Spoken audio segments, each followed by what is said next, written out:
Welcome into Sports Time. Bryant and Brett with you. Landon Schmidt producing. We're Sports Time. We're with you for the next 3 hours. A ton to get into today as we got to talk a lot of basketball with good college action last night. Grizzlies back in action tonight. Plenty to get into. Got to still continue to talk college football with what happened Monday night in the national championship game. Coach Tommy West will join us here in about 30 minutes. We will also talk to David Cohn. They were live throughout the national championship game over at Crane & Company, so we'll have to get his thoughts on what he saw Monday night. A lot to get into throughout today's show. But, Brett, how are you this afternoon? Doing great, Brian. Any screaming hot takes on the Hall of Fame from Cooperstown? I mean, I don't understand who the one person was that didn't vote Ichiro. Well, don't you know he's a blast to be around? I mean, really. I honestly, I was thinking I hope I about never it. meet him. Well, yeah. And here's the thing, Brett, because it's still anonymous. We don't know who the one voter was that didn't It might not be a he, but I'm assuming it is. Sure. If I was that person, I would dive all into that shtick. I mean, I would make it my shtick. I would come out, I would wear it, and I would run with it. I mean, because you have to. You have to. That is how you get everyone to not be against you, is you wear it and you run with it. I said yesterday, and I mostly follow this. I think every vote in sports should be made public by, I think at SEC Media Days, whoever that person was, because really, without that, everybody's thinking, you're the one that didn't vote for whatever. You're the one that didn't vote for who was left one shy yesterday. I don't know. I didn't look at all the who missed it. It was one person by one. Oh, was it? One vote. That. But the person at SEC Media Days that voted Vandy to win the SEC. Right.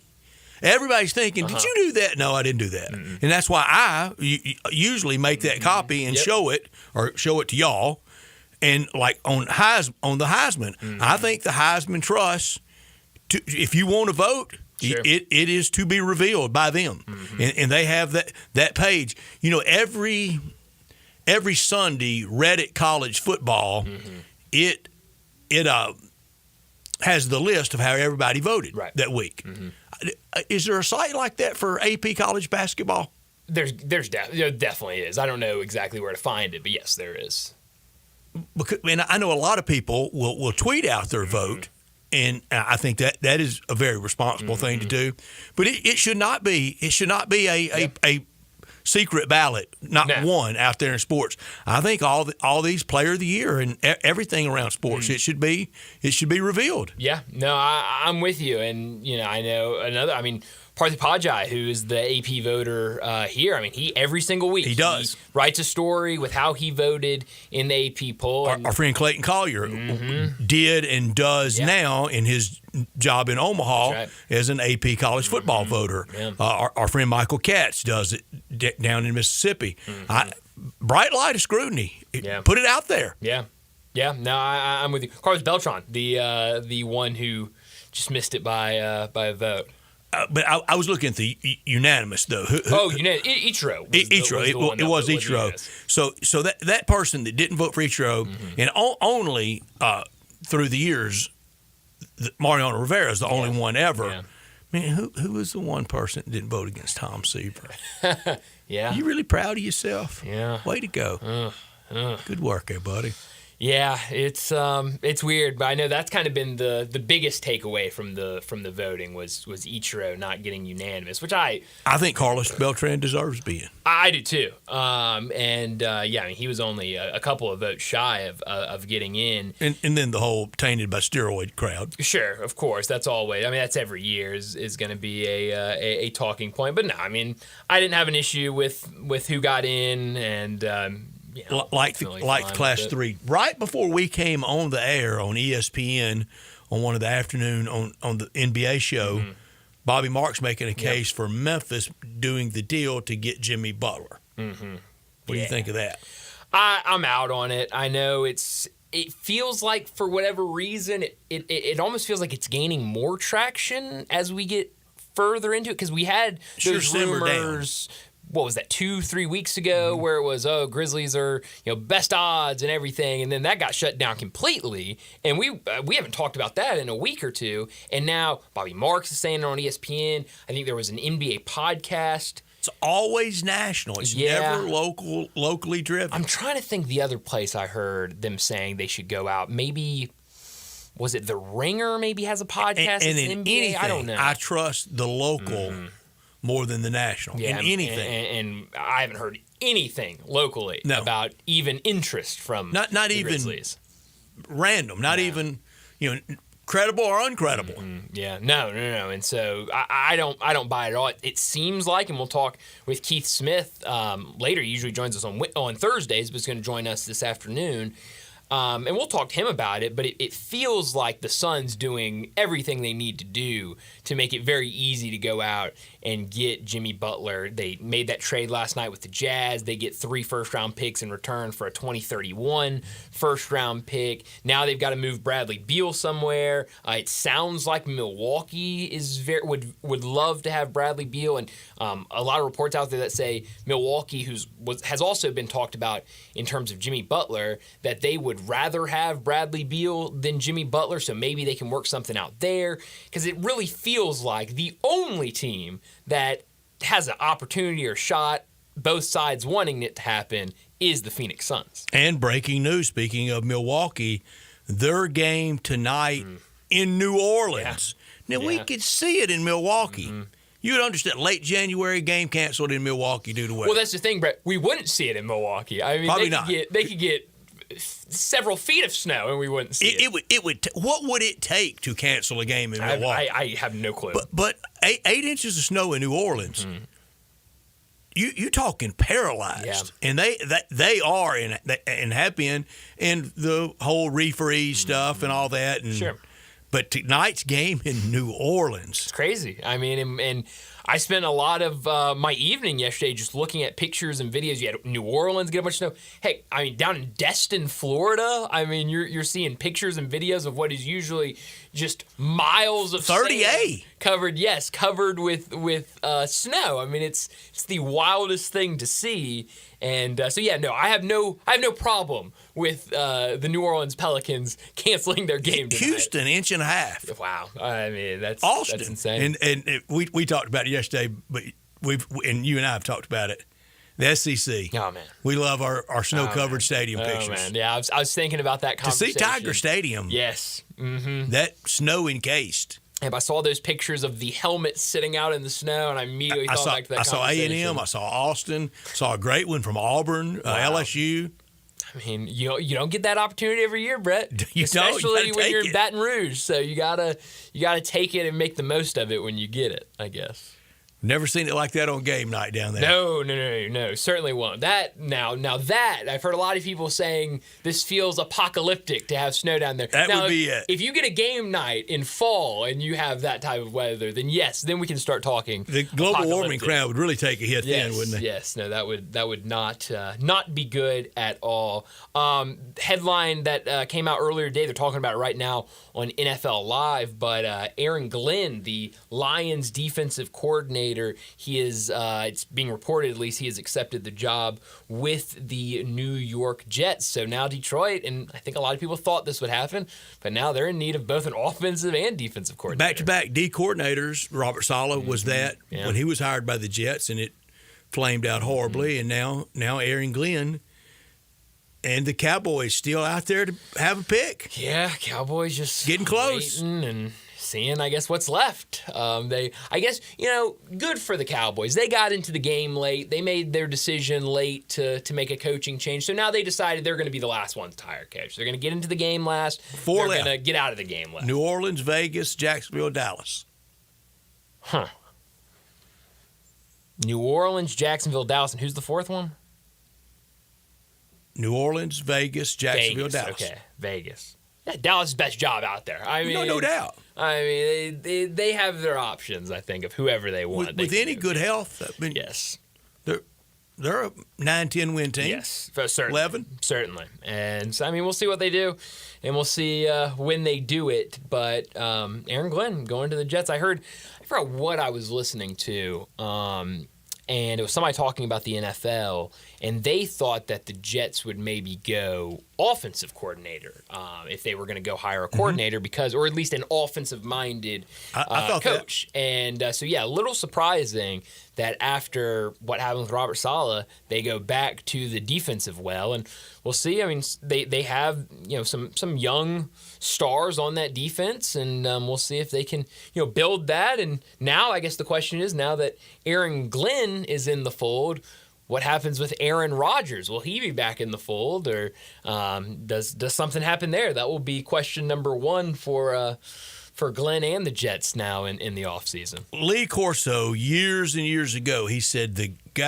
whenever you have a hiring, it's almost the opposite. If the last guy was tall and skinny, the next guy's kind of short and fat, and vice versa. Yeah. I would have thought, just for how bad it was with Robert Saleh as a defensive guy, and I guess any hope of Aaron Rodgers, you would have gone offense. You would think. I mean, I think that's how. But the Jets had success with Rex Ryan. Sure. He was a defensive guy. Could have had round 2 of Rex. I guess I was hoping it just to get him off my TV on Sunday morning. My question is, I guess Rex hasn't done any television since that news was announced. I can't wait for him to get on TV and talk about how he was wronged by the Jets and he was the best candidate out there. I mean, that's his go-to. So now that's what I'm looking forward to, is next time I see Rex Ryan on my television. I don't want the Grizzlies to make a deal. I want the blessing of good health. Get that first, please. Let's have that. And let's see what we can do with this group. Yep. Because even with an acquisition, a trade for Jimmy Butler, I don't think it's a win-at-all team. I don't think it's a win-at-all team with or without him. But let's see how much we can get out of this team and then study the offseason, free agency, trades, whatever. Yeah. No, that's just my preference. Yeah, I don't really know where I'm at with the trade deadline. I better figure it out because we're getting. If they do, I'll be for it because I trust. In this front office, I still have a heap of trust. I'm not an anxious person, Brett. Me and anxiety, we're not friends. We're not foes either. We just don't know each other. But looking at that box score from the last game and seeing 12 guys logging minutes for the Grizzlies and seeing the amount of minutes that a lot of those guys logged, I did not like that. And I think you got to move somebody. Got to tighten it up. Tighten it up a little bit. Because when you look, now the point production from that box score, just being anecdotal, the point production tightened up. Yeah, it did. It tightened up a lot. It went in the opposite direction. Right, one ball. We're back to one ball. I would give anything if we'd go to some basketball game some night and a second ball got inserted into play. Well, one ball. I inserted a second ball into Little League Baseball. I told you that. I was going to say, Brett, I've seen it happen in rec games before where you look up and there's 2 basketballs out there and you're going, which one's the right ball? It was Pony League. I was the catcher, and our starting catcher got hurt. And he was left-handed, so he brought his own mitt. Somehow the mitt for normal catchers wasn't packed, so I had to catch with just my glove. I was the backup catcher, and big wild play balls just all over the place, and it ends up over by all the stuff, by extra shin guards and the donut and the other bats and helmets, and I go over there at the same time another kid goes over there, and I pick up a ball, and I throw it to the third baseman. This other youngster picks up one, throws the pitcher. There's two balls in play. The umpire, he's passed away now, and he was a beautiful guy. and he's screaming, stop, whatever y'all doing, stop now. We got two. I mean, there were 2 balls everywhere. Lord, somebody's going to get hurt. 2 balls out there. Good Lord. Yeah, no, I was a lefty catcher growing up, and had a catching mitt. I did. Where'd y'all find it? I don't even remember where. Some sporting goods store. Well, this family in Far City had to come over here to All American and buy the mitt first. It might have been All American. I don't know where we went and bought it, but we found it somewhere. It was the only one in the entire store. It was if I remember correctly. Is it still an All American here? I don't think so. The All American in the day was out on Summer. And I remember going to that one as a kid. I don't know. I don't think there is one, but I could be completely wrong. I'm telling you, 70s, impossible to find anything for left-handers. Left-handed golf clubs. You could find the Hope Diamond easier than you could find left. And that's why a lot of left-handed kids in the day learned to play, and throw left-handed, right? Lefties through and through, but played golf right-handed because you could not find the equipment. Wow. Huh? That's weird. Yeah, I'm one of the weird ones. I write with my right hand, but I do everything else with my left hand. You are one of those, huh? Mm-hmm. Okay. And my mom blames herself. She said she forced a pencil in my right hand and told me to start writing. So, but lefty writers, they were always smarter. Yeah, that is true. That is true. But I guess I fall somewhere in the middle. I don't know where I fall in terms of that. But we got a busy show today, so let me set it up before we get to top and not top story. 3:30, Coach Tommy West, he'll join us. We'll recap what happened in the national championship. Really put a bow on. He's one of those ambidextrous. Really? Ones. Yeah. Oh wow. What is he? Drive the ball right-handed, putt left-handed. Oh wow. Yeah, okay, one of those. That's very. They win all the money. Well, I guess when you can do that, you gotta have something up your sleeve. But we'll talk to Coach in our next segment. We'll put a bow on the college football season, talk about the national championship game, other things that happened throughout the year. 3:45, Grizzlies, they're back in action tonight at home against Charlotte. We'll talk a little bit about that game. Charlotte really struggled this season, but you look up, they've won 3 games in a row, so maybe playing with some momentum. We'll talk about that game at the end of this hour. 4 o'clock, David Cohn, the co-host of Crane and Company, he'll join us. We'll talk a lot more college football with him, what happened on Monday, what the offseason looks like now with the national championship game behind us. 4:30, we'll talk some college basketball. A good slate last night with some SEC, a little Big 12 in there, a little bit of everything last night. Some fun games, some storylines that came out of last night. We'll talk about that at 4:30. 4:45, we'll get to big number of the day. 5 o'clock, Keith Smith, who usually joins us on Thursdays, he'll join us this afternoon at 5 o'clock from Spot Track and the Front Office Show. We'll talk NBA with him. We'll talk about the Grizzlies and Hornets matchup that we'll see tonight. We'll also get his thoughts on the Jimmy Butler saga. Where does he end up, and why does it feel like some people are starting to push Jimmy Butler to Memphis again when it felt like that was shut down a couple weeks ago? We'll talk with him at 5 o'clock. 5:30, we'll get to what's trending. And, Brad, it's that time of the year where we got to look back to some of those preseason magazines for college football, see what they got right. And what they missed on. Yeah, I can think of a couple that they missed on, but we'll get to that at 5:30. Then at 5:45, wrap up today's show like we always do with Crunch Time. Let me remind you, we're in our Family Leisure Studios where family and fun come together. It's the floor model sale. All 2024 inventory, it's got to go. Help them make room for 2025. All floor models up to 50% off. Cold plunge tubs starting at $49.99. Hot tubs up to $3,000 off with free steps and chemicals included. Pool tables, arcades, ping pong tables, air hockey, foosball tables, all 20 to 60% off, and theater seating up to 75% off. It's not too early to start thinking about pool season. Buy now and get on the schedule for install before the rush. Only at Family Leisure, 2120 Whitten Road, just north of I-40. Produced by Landon Schmidt, we are Sportstime. He's Brian, I'm Brett, and we are with you until 6 o'clock, and we want you to be a part of our show by texting or calling the Sissy's Log Cabin text and talk line at 901-360-8255. All our guests will appear on the Sissy's Log Cabin guest line at 901-360-8255. As Bryant said, always from our Family Leisure Studios. And always this hour brought to you by Lexus of Memphis, the only Lexus dealer in Memphis at 2600 Ridgeway and online at lexusofmemphis.com. Great offers on all the 2025 models and always special leasing options. Drive in luxury and confidence knowing that every new Lexus comes with complimentary first and second maintenance services. Call them at 901-334-9673, but they want you to stop by Lexus of Memphis at 2600 Ridgeway and put yourself in the driver's seat of the all-new 2025 flagship LS500, and you'll be driving in style. When you purchase a Lexus, you get top-of-the-line engineering and design, and that makes for the safe luxury driving experience. Online at lexusofmemphis.com.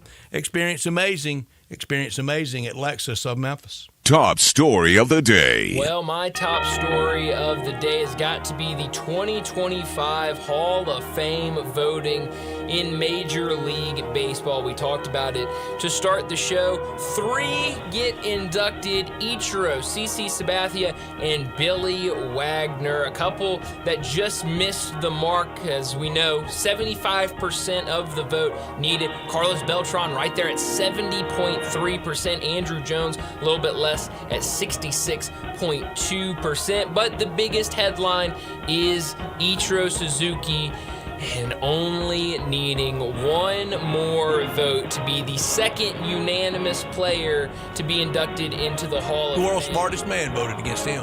Yeah. That person, I guarantee you, thinks of himself. Oh, I got it right. Everyone else is wrong. I got it right. I would love for this person to wear it, run with it, give their explanation, and that kind of be their thing forever, as they're the guy or girl, whoever that voted for Ichiro or did not vote for Ichiro. There's nothing like that baseball Hall of Fame voter snoot. The only thing that approaches it is horse racing fan. Yes, no, horse racing fan is all 12 of them. Yes. Well, the other 2 that got in, CC Sabathia, no question, Hall of Famer, makes absolute sense. But what I think is, and we get it all the time, but it always makes me laugh. Billy Wagner gets in, great player, I think deserving of Hall of Fame. But what did he do between last year and this year? He had a great career. They got 9% more votes. He got older over the last year. He did. I mean, that's the only thing that happened. He went to T-ball and to Little League and was dad over the last year. Did he write everybody a handwritten note or something? And you're making the case for a week from tomorrow night. If Eli Manning is in, put him in next week. Yes. And he is in. Yes. At some point in the rest of his natural days, Eli Manning is going into Canton. So do it next week. Yeah. And I'm sure, I don't know who this person is that did not put Ichiro on their ballot, but I'm sure their reasoning is, well, he's not a first ballot Hall of Famer. He would have gone in eventually, but I don't think he should have been a first ballot Hall of Famer. Who cares? If they in their career, if they were a Hall of Famer, it doesn't matter when you put him in. Just put him in. It shouldn't be a wait your turn type of thing. And I feel like, especially when we talk about these snooty voters in Major League Baseball, but Brian, like some of them. It's not the Hall of Good. Exactly. Oh, please. I mean, and Ichiro is one that's going to get that from one voter. I know what the name of it is.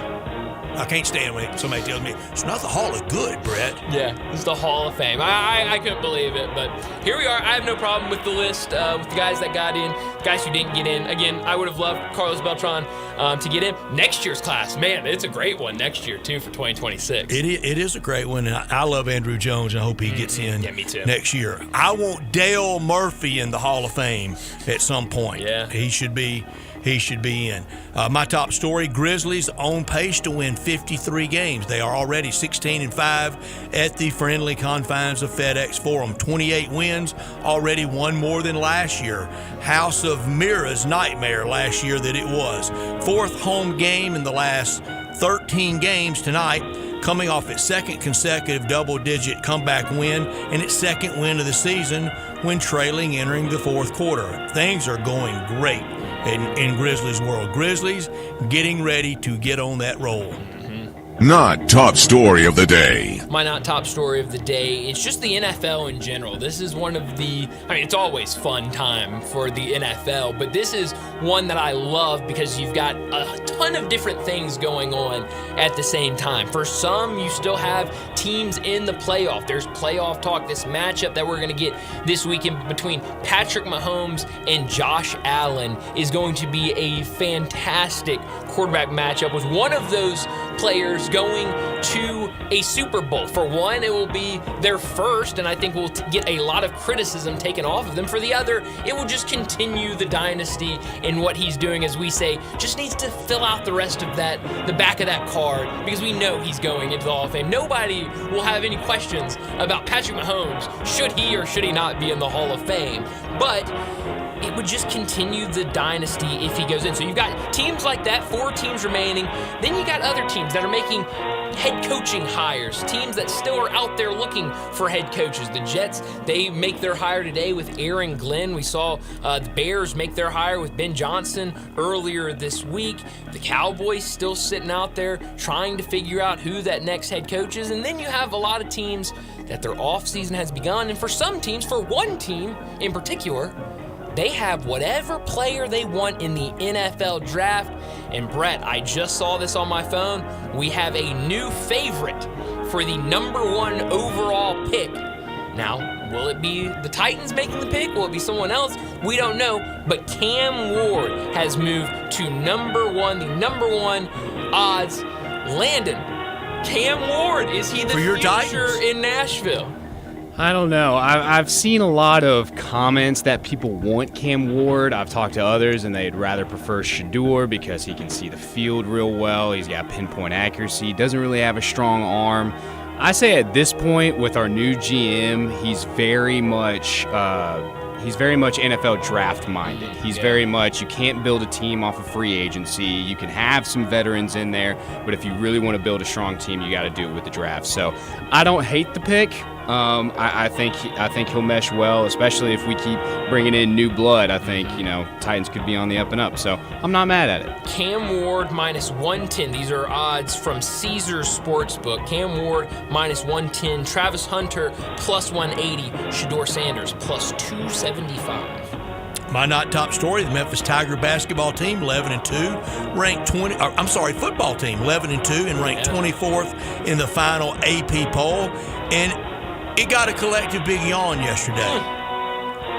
Really, if we really gotten to this point, we're going to ask Coach Tommy West this. Yeah. Ryan Silverfield has done everything that you can ask for, but win an AAC championship game and go to the playoffs. We know that.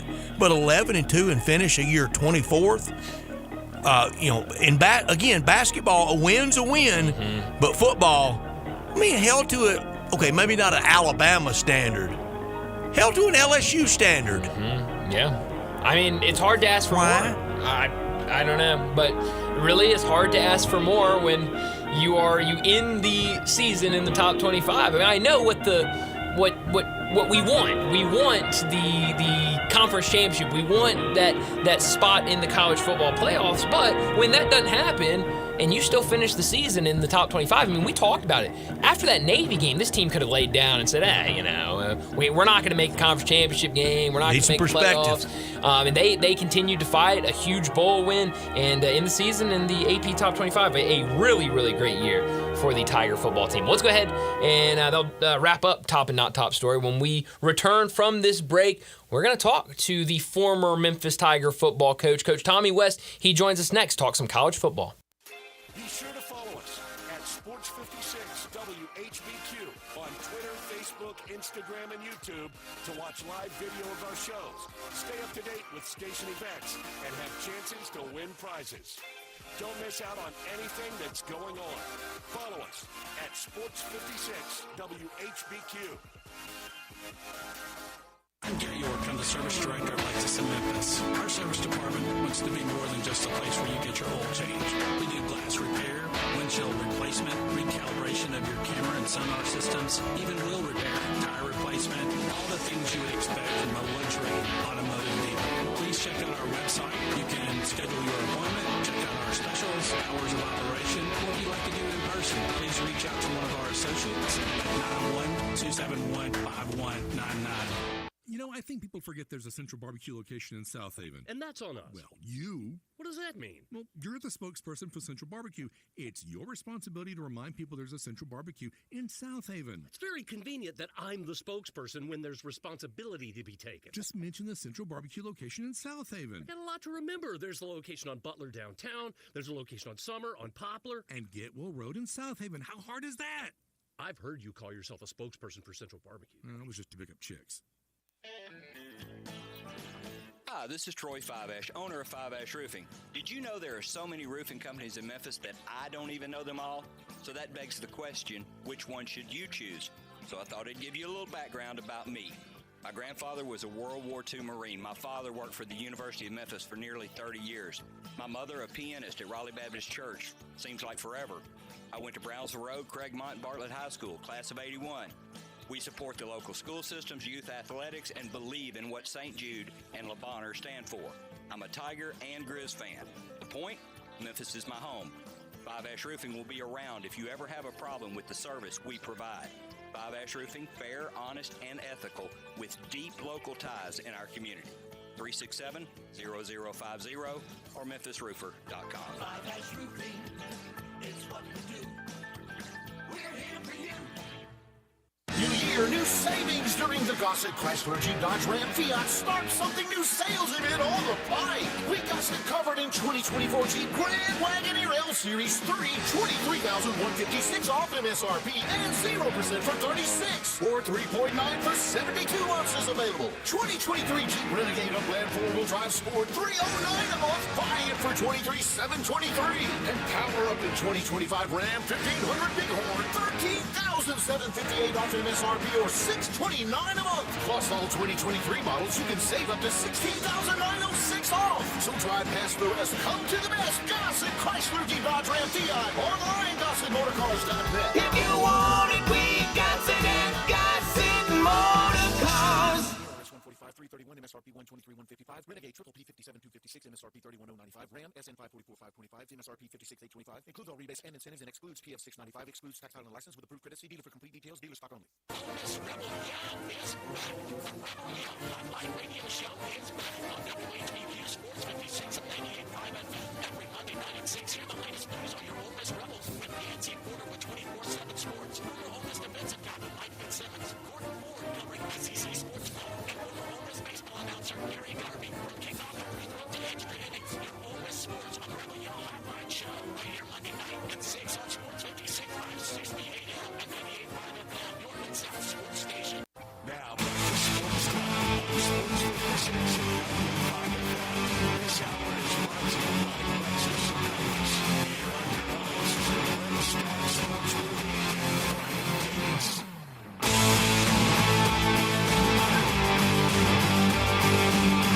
Welcome back into Sports Time. Bryant and Brett with you in our Family Leisure studios. And joining us now to talk some college football, Coach Tommy West joins us. Coach, thanks so much for joining us. Let's go back to Monday night.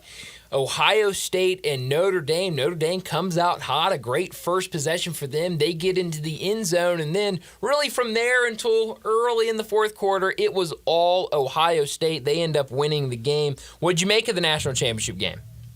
I thought the best team won, and really I thought the best team in the tournament won. Interesting to go back down and look at where everybody was ranked going in, and Ohio State didn't even win their conference and was ranked number 6 going in, but I think we all knew they were the best team in the tournament.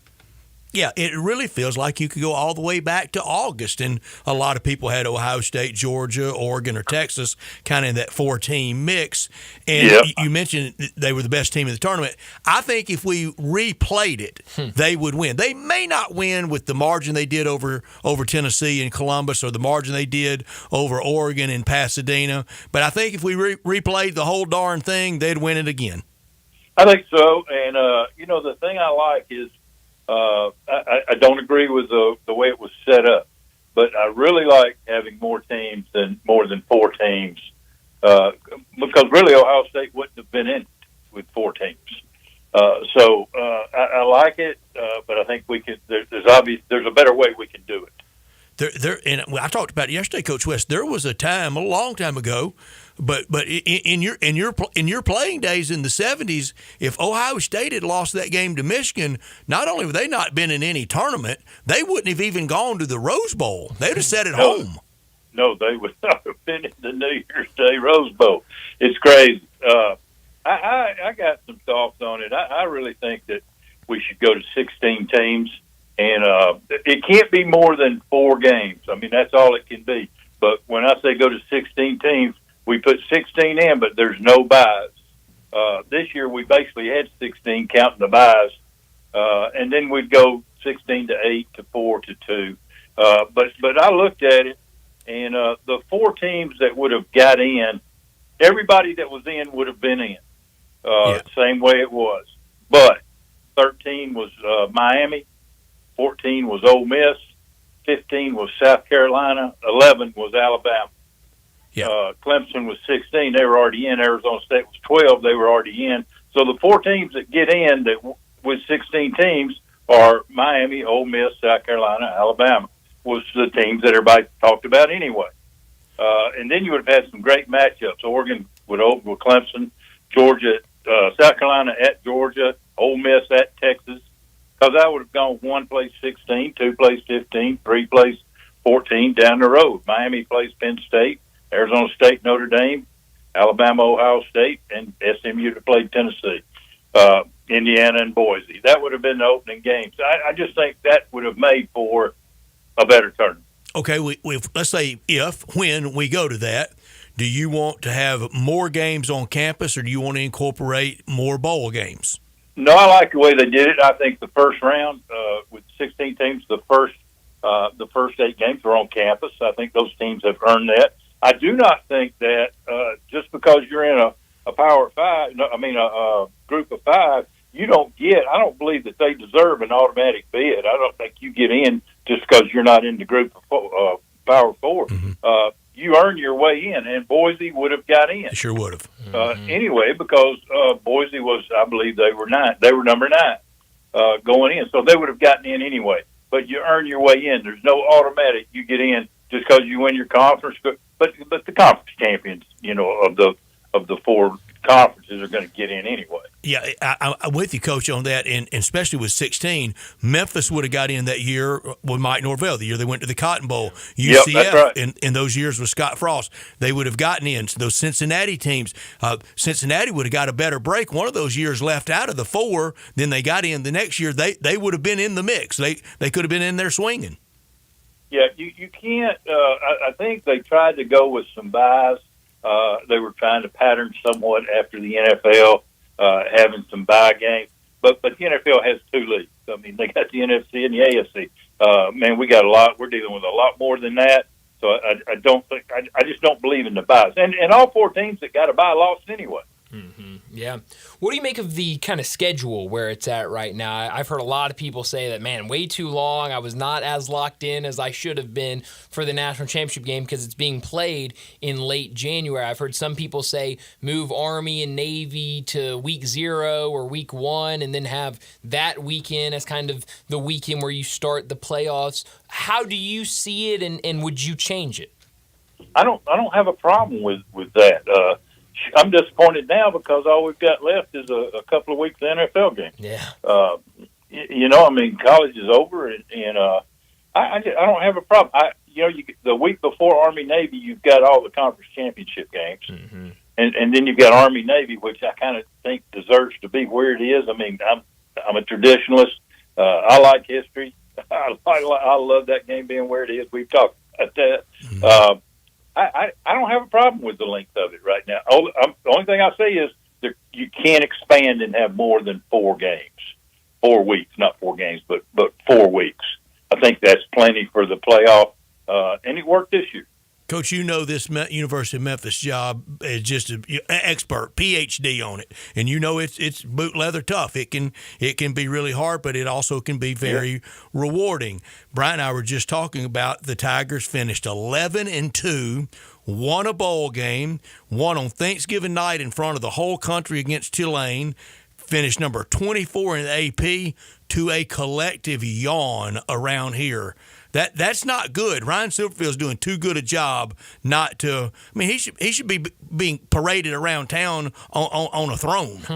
Yeah, well, so we're talking about when you raise the bar, and the bar has been raised to, and the standard now is, when I first came in, it was just can we ever get to a bowl game? Right. To where now, it's been raised and raised and raised. To where now, exactly what you're saying, they're going to have to get in that top 16 and get in this playoff.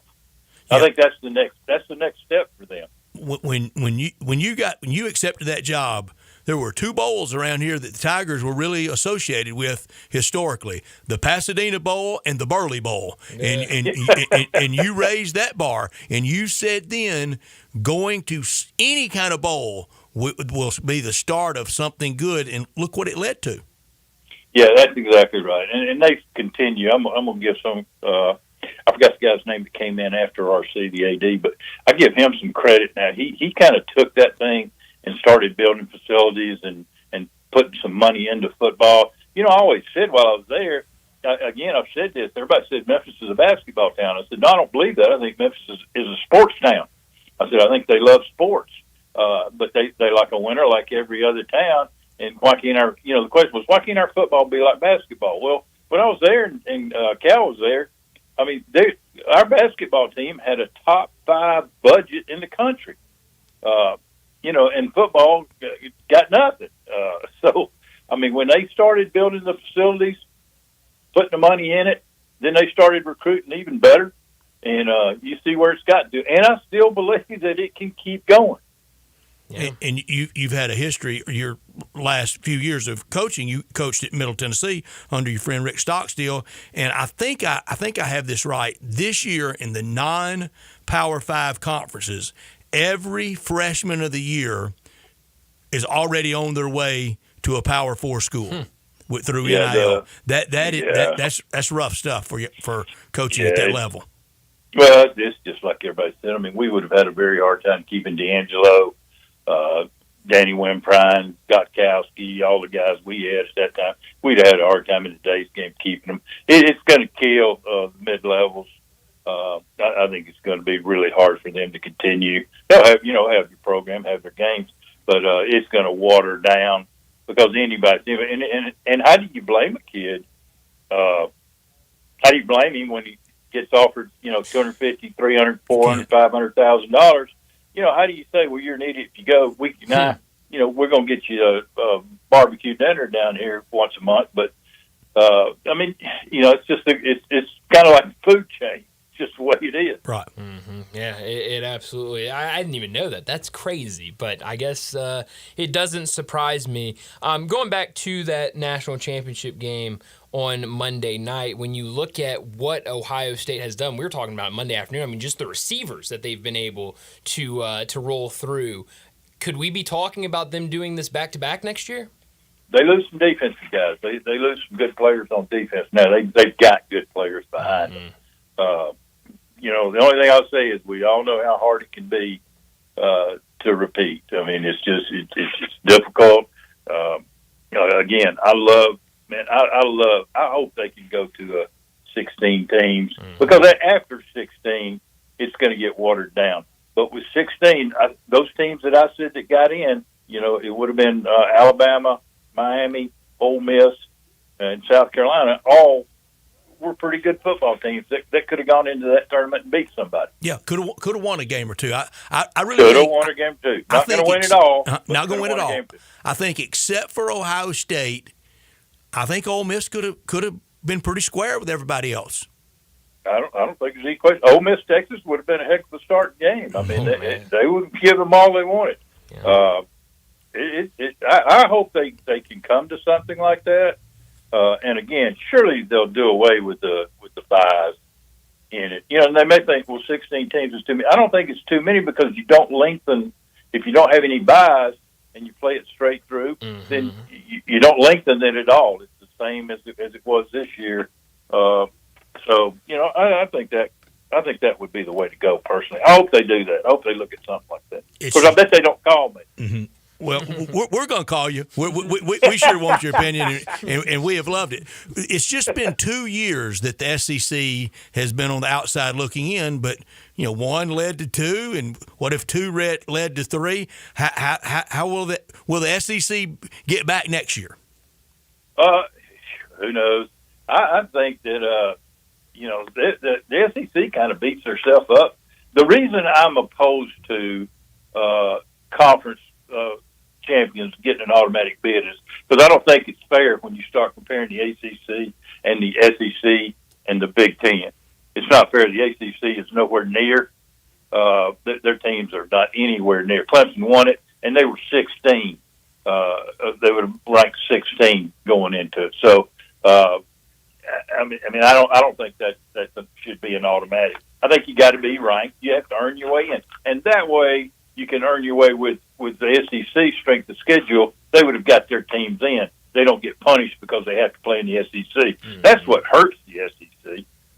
Now they've been able, when it was a 4-team and they get 2 teams in it, that's a big difference than being a 12-team and they got this year, 3 or 4? 3 in it. 3 in it. That's correct. Yeah. So 3 out of 12 or 2 out of 4. Yeah, but how many Sankey wants in? He wants he wants 16 out of 12. Yeah, well, sure he does. But if he even needs to win it, he needs to win it here pretty soon. That's right. That is true. Well, Coach, as always, what a lot fun of year. fun. Yeah, it's been great chatting with you all season long. And you guys are great, and I want to thank you. Thanks for having me on. I've really enjoyed doing this, and appreciate it, and had a great time. You know, you have a lot of friends and fans in this area, Coach Tommy West. That the response we've gotten overwhelming. has been something, and to visit with you every week has been just so much fun, and I can't wait till next year. Yep. I like it. Thank you, sir. Thanks, Coach. All right. See you. Coach Tommy West joining us to talk some college football. And really, I mean, you're not joking. I mean, the amount of people that have told us it's been overwhelming. That it is a great segment, our best segment each week. And we've talked about it a lot during the years of the popularity of it, but it's of him. He really had a foothold in this community with a lot of friends. And I really believe the reason why is simple. Goodwill really begets goodwill. Right. He's a really good man. Yeah. He's fun as heck to be around. He's a winner. He's tough. Everything you hear on the radio is what you see is what you get from him. And the response, it's been great. And he is the buzzword of these times. He is as relatable to the college football fan about as anybody I've ever seen. Yeah, he's been terrific, and we're definitely gonna have to have him back next year. And barrels of fun. Oh yeah, so much. But let's go ahead and get to another break, and when we return, we'll talk some Grizzlies. They're back at home tonight against Charlotte. We'll talk about that matchup next on Sports Time. We are real sports talk. Sports 56 WHBQ. Available on your radio dial at 560 AM and 98.5 FM, as well as around the world online at sports56whbq.com. Take us with you everywhere by downloading the Sports 56 app. And at home, just say, Alexa, play Sports 56. Sports 56.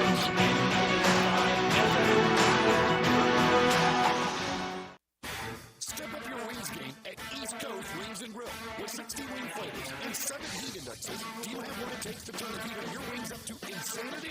East Coast Wings and Grill is family friendly with a large variety menu to satisfy the whole bunch. Sign up today for a loyalty program and taste the rewards. For every dollar you spend, you collect a point. Earn 100 points and receive a $5 reward. Next to Rose on Highway 64 in Marlboro, come try America's best wings at East Coast Wings and Grill.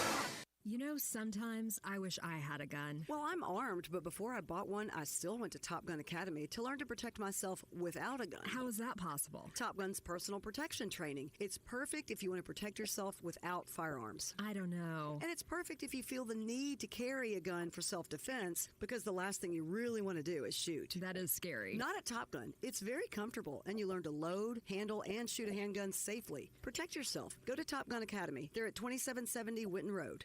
Do you know one of the best things you can do for your employees or family's health? Provide Arctic Clear bottled water. Arctic Clear bottled water is your locally owned and operated bottled water provider. Arctic Clear is 100% natural spring water with free delivery instead of dependable service and no long-term contracts. An easy choice. Call Jeff Metis today, 901-382-2363, or visit arctic-clear.com. Arctic Clear bottled water. Call now 382-2363.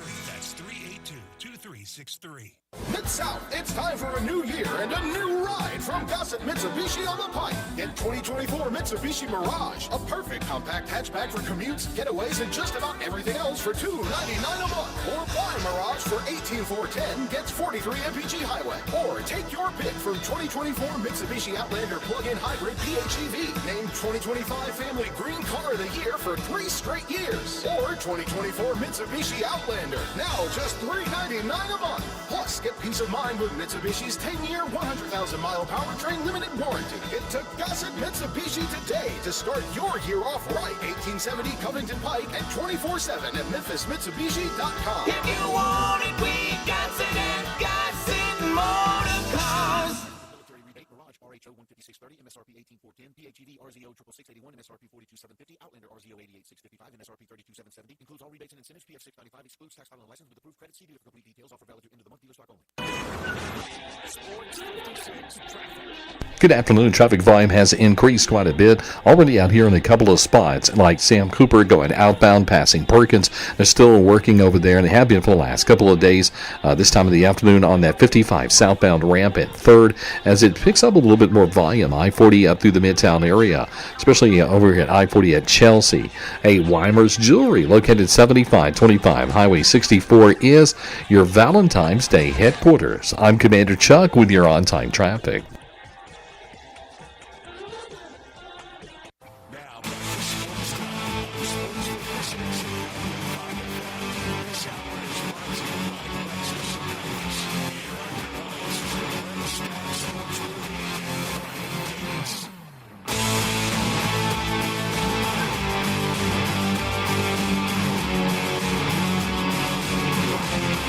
Well, the Grizzlies back in action tonight against the Charlotte Hornets after their win Monday afternoon against Minnesota, a game where both teams really slow out of the gate. Grizzlies go up, and then it was pretty much all Minnesota until late in the second half. The Grizzlies pull a comeback, and they end up winning that game on TNT. Now, back at home against the Charlotte Hornets, and this is a Charlotte Hornets team that is, they're really bad. I mean, we'll call it what it is. But in their best stretch of the year. They are playing well right now. 3 wins in a row. 4 of their last 5 have been wins. So they are playing with a lot of momentum right now. They were the first game Monday about 11 a.m., so Monday morning. They played Dallas, and a game that they won. Kyrie had a nice game, but obviously without Luka, they were able to get that win. And so certainly coming in with some momentum, but on the road this year, 4-15, another really good opportunity for the Grizzlies to get another win. I wonder if anybody would do this setup tonight. Grizzlies 16-5 at home. Charlotte 4-15 on the road. Nothing's going to give tonight. No. Nothing's going to give setup. Yeah, you don't get that too often. No, but it's out there. The very rare nothing going to give. Yes, very very rare tonight. But we know Charlotte has some nice young pieces. New coach. New start. They've got, LaMelo Ball. It's going to be a really good who's averaging almost 30 points a game. And averaging way more shots per game. Yeah. But no, I mean, it's going to be a fun point guard matchup with him versus Nick Smith tonight. And he's been playing well. He had a really good game Monday. Brandon Miller, you'll see him tonight. So, no, I mean, this is in terms of names, if you're a college basketball fan, you're going to enjoy this Rockets team. And it shows how good you got to be in the NBA. All these were college stars. Oh, certainly. And, that's the unfortunate part of being a franchise that's had very little success is you get to cash in on a lot of those high-level college players high in the draft. It's just Brandon Miller has been as advertised, hasn't he? He's been really good. Yeah, he's been great. And, just needs a lot of help around. Yeah, I mean, that's the thing is this – when you look at what this team has, they've got a great point guard. They've got a couple great guards. I think they've got a really good big man in Mark Williams. They have zero depth off the bench. And, it's just trying to put this whole team together, getting everybody to buy in and understand a new coach's philosophy coming in. Maybe they're able to do something. They certainly have commitment from a lot of these guys. A lot of these young guys have a lot more time on their contract. LaMelo just signed a contract extension with them. So, I mean, you have time to try to build something, but certainly not this year. And they'll have another top, high draft pick next year, and we'll see what else they have. It's just really never worked there. No, it hasn't. It's kind of rinse and repeat, and a lot of nothing. But I think it will be a fun matchup tonight. You look at Charlotte; they take the 4th most threes in the NBA, but are only shooting 34.4% as a team. On the other side, the Grizzlies have been really good defending the 3, allowing only 34.8% from 3. So it feels like this might be a game where the Grizzlies rely on their defense and make it tough for Charlotte, and then that defense turns into offense. Grizzlies 12.5-point favorite, and the over and under at 240. Whew. Man, that's a big number. With all those threes going up, some of them have to go down to get to 240. They sure do. And, but again, these are two teams that play really fast and, kind of. Is that the biggest over-under of the night? It is. I was about to say, it's got to be up there. I would be shocked if there was one. It is bigger. Wow. Well, hey, a pretty good margin. Yeah, I believe it. I'm sure a lot of 220s, something in the 20s, but 40s, 230 or 234, sure. 231, and so, but 240 and a half. Oh, that is a big number, but we'll see. Both these teams like to get up and down the court. They both turn the ball over a ton, so it's probably going to be an ugly game at times tonight. My favorite thing about Monday, getting the win, the festivities, everything. But when you're good, you win games when you don't have your A game. Mm-hmm. You win games kind of awkwardly. You can win a lot of different ways, and to win by Grizzlies' 2024-25 standards in a low-scoring game, mm-hmm. Yeah. lower scoring. Yeah, no, I love the way they won on Monday because, it was a game where nothing was really going right. It was a slow start from both teams, and then it felt like the Grizzlies, okay, they're starting to knock down shots, and then everything went completely cold. They trail by, a pretty good margin, and so for them to lock down and say, hey, no, we've got this game, we're going to come back and win this game, to go out and do it was really impressive, and then making it very tough for Minnesota to try to get a good look in that final second. Busy week at FedEx Forum, isn't it? Very busy, I think. I saw only yesterday off through Sunday. We talked about that earlier in the week. I think I saw Jonah Dillon tweet it out earlier today about how from here to the end of the week, it is a game every single night, which is fun for us as the consumers to see action downtown every Aren't single we glad night. we have it? Aren't we glad we have FedEx Forum? Yeah. Do we say thank you to FedEx often enough? I don't think so. For many things, but to have that, to be able to go in, still great. Mm-hmm. No, still fantastic. I mean, it's a luxury, and the fact that you've got both your NBA franchise and a little bit warmer tonight for people to get out. Oh, Brett, today is like a warm summer day outside compared to the last couple of days. All right, so if you lived in one of those colder climates, do you think you'd ever get used to it? Yes. I do. There's no way I would. I do. I would. No. If we're talking about us personally, no. Heck no. No, I would never get used to it. Because I don't like all that you have to put on to get comfortable going in and out. Yeah. No, I would hate. I mean, if you picked me up today and dropped me in Green Bay, Wisconsin, oh, no way. I would not be able to survive. Probably same though for some of those people up there. If you pick them up and drop them in Memphis, someone from Green Bay drop them in Memphis, they'd probably be like, "This is horrible. The humidity is unbearable." My house is old, real old, and I'm sure I probably got as much heat going out the roof and the windows as I got around me. But it has struggled to keep up. Yeah, no, I mean the past couple of days, it's been something. I mean, it's just been. It's almost like torture anytime you step outside. You couldn't make me live up there. No, it sounds. And then I want to get away from it all and get to Fairhope, Alabama, and they get snow. Yeah, you can't go up north. You can't go south. I mean, I guess maybe we're in a good spot here. I don't know. We have nowhere to go. But let's go ahead and wrap up this hour, get to another break, and when we return, we're going to talk some college football. David Cohn, the co-host of Crane & Company, he joins us next.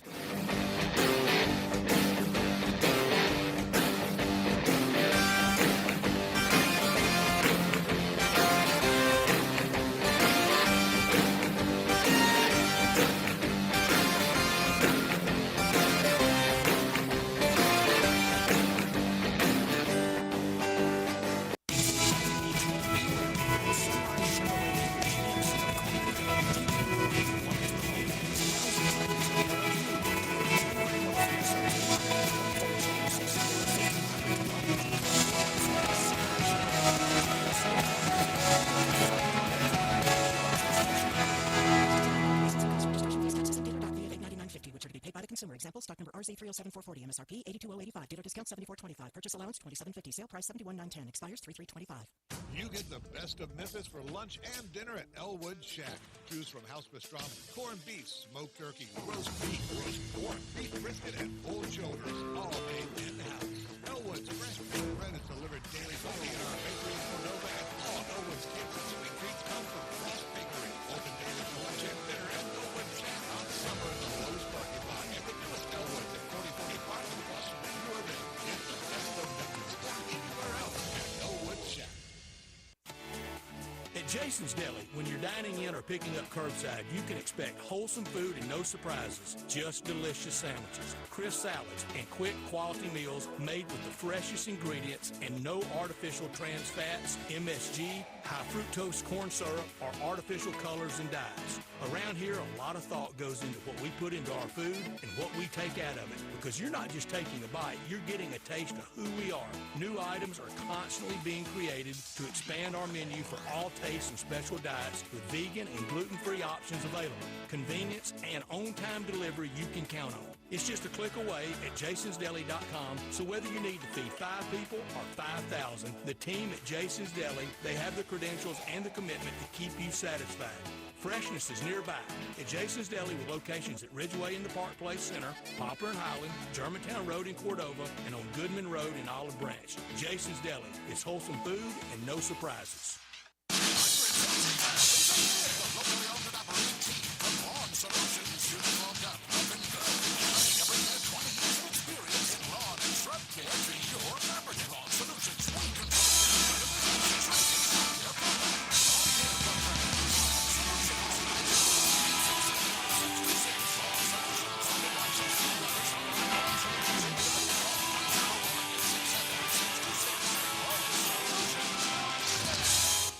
South, it's time for a new year and a new ride from Gossett Mitsubishi on the Pike. Get 2024 Mitsubishi Mirage, a perfect compact hatchback for commutes, getaways, and just about everything else for $299 a month. Or buy Mirage for $18,410, gets 43 mpg highway. Or take your pick from 2024 Mitsubishi Outlander plug-in hybrid PHEV, named 2025 Family Green Car of the Year for 3 straight years. Or 2024 Mitsubishi Outlander, now just $399 a month. Plus, get peace of mind with Mitsubishi's 10-year, 100,000-mile powertrain limited warranty. Get to Gossett Mitsubishi today to start your year off right. 1870 Covington Pike and 24/7 at MemphisMitsubishi.com. If you want it, we got it at Gossett Motor Cars. Military rebate Mirage RHO 15630, MSRP 18410, PHEV RZO 66681, MSRP 42750, Outlander RZO 88655, MSRP 32770. Includes all rebates and incentives. PF 695 excludes tax title and license with approved credit. See dealer for complete details. Offer valid to end of the month. Dealer stock only.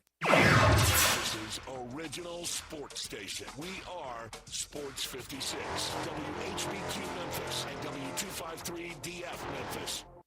The Sports Time on Sports 56 and 95. Once again, Brett Irving and Ryan Davis.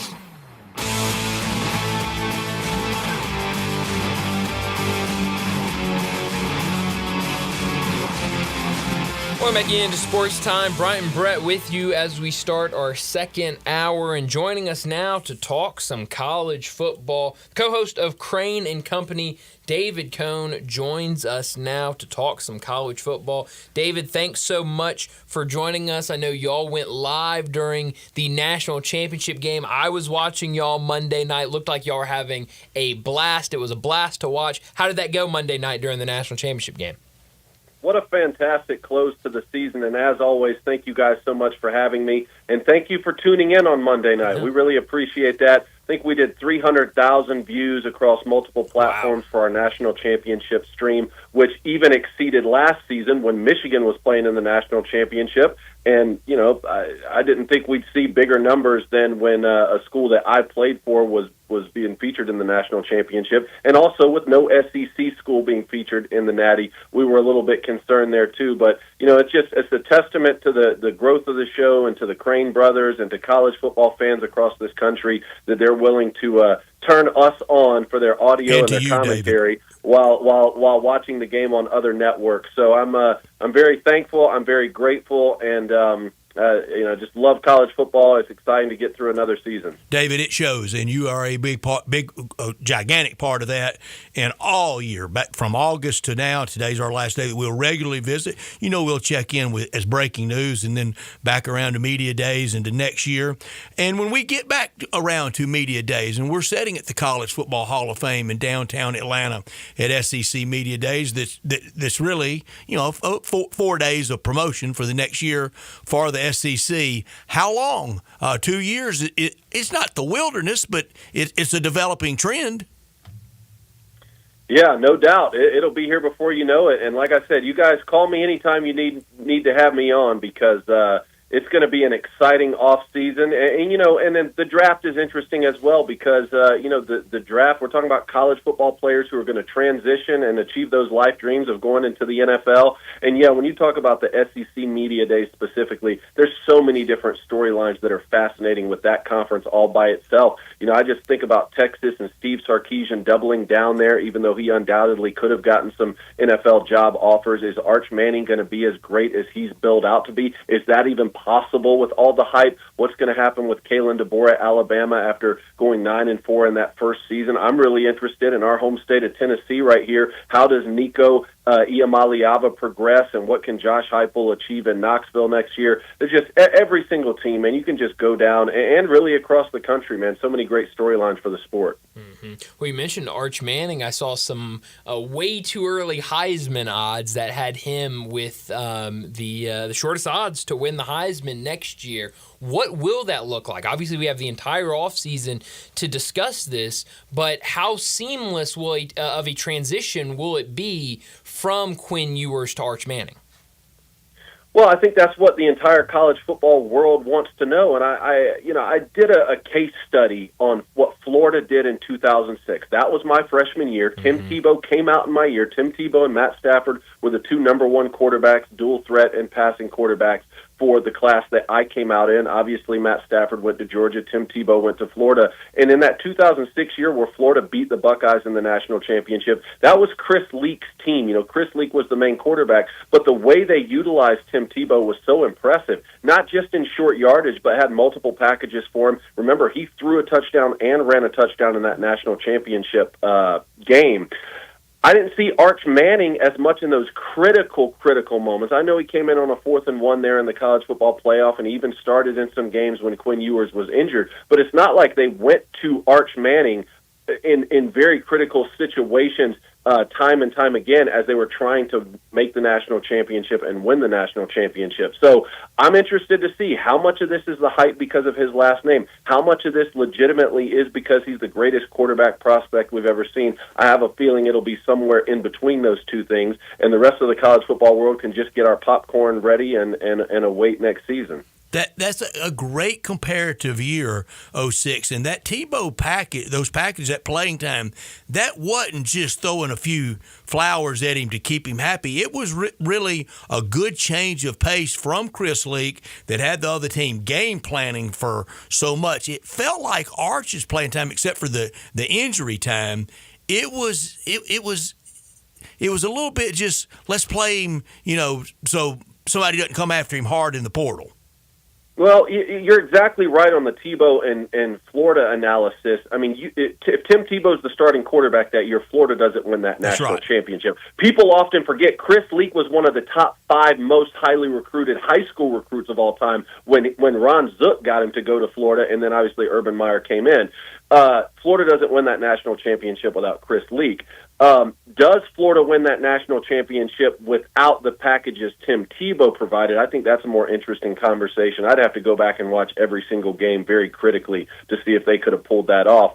But, yeah, I mean, you're right when we talk about Arch Manning and we talk about Texas.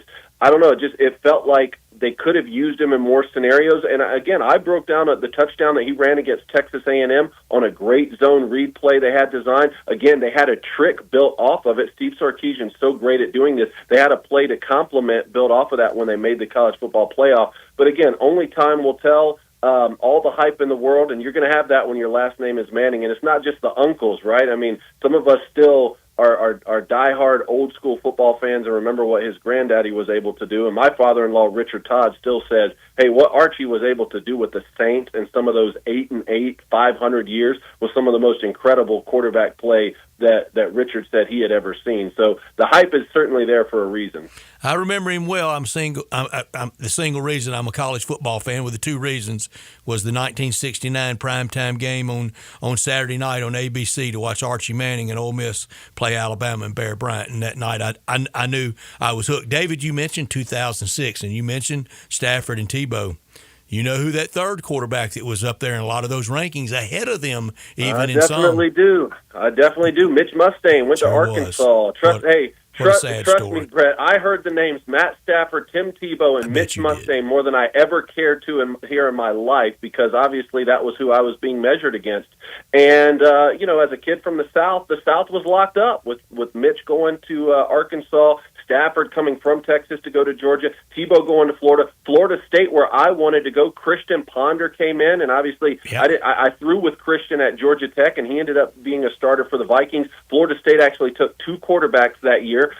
Auburn took 2 quarterbacks that year with Neil Calder, who I threw with at mini camps, and obviously with Steven Insminger, who was a coach's son. They had 2 quarterbacks, and while I was being recruited to play at South Carolina for Lou and Skip Holtz, there was a coaching change by the time I got to college, and Steve Spurrier had already taken over there, and he had quarterbacks he already had his eye on. So, look, I had to go 1,000 miles away from home, but if you have to do that, going to the University of Michigan and playing for the winningest program of all time, it can certainly be worse. Do you have your letter jacket?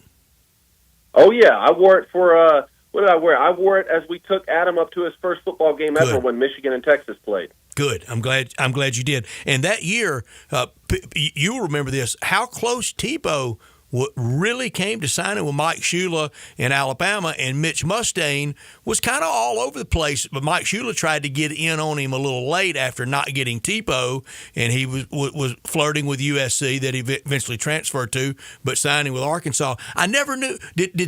What was Georgia down to with Stafford? Do you remember that year?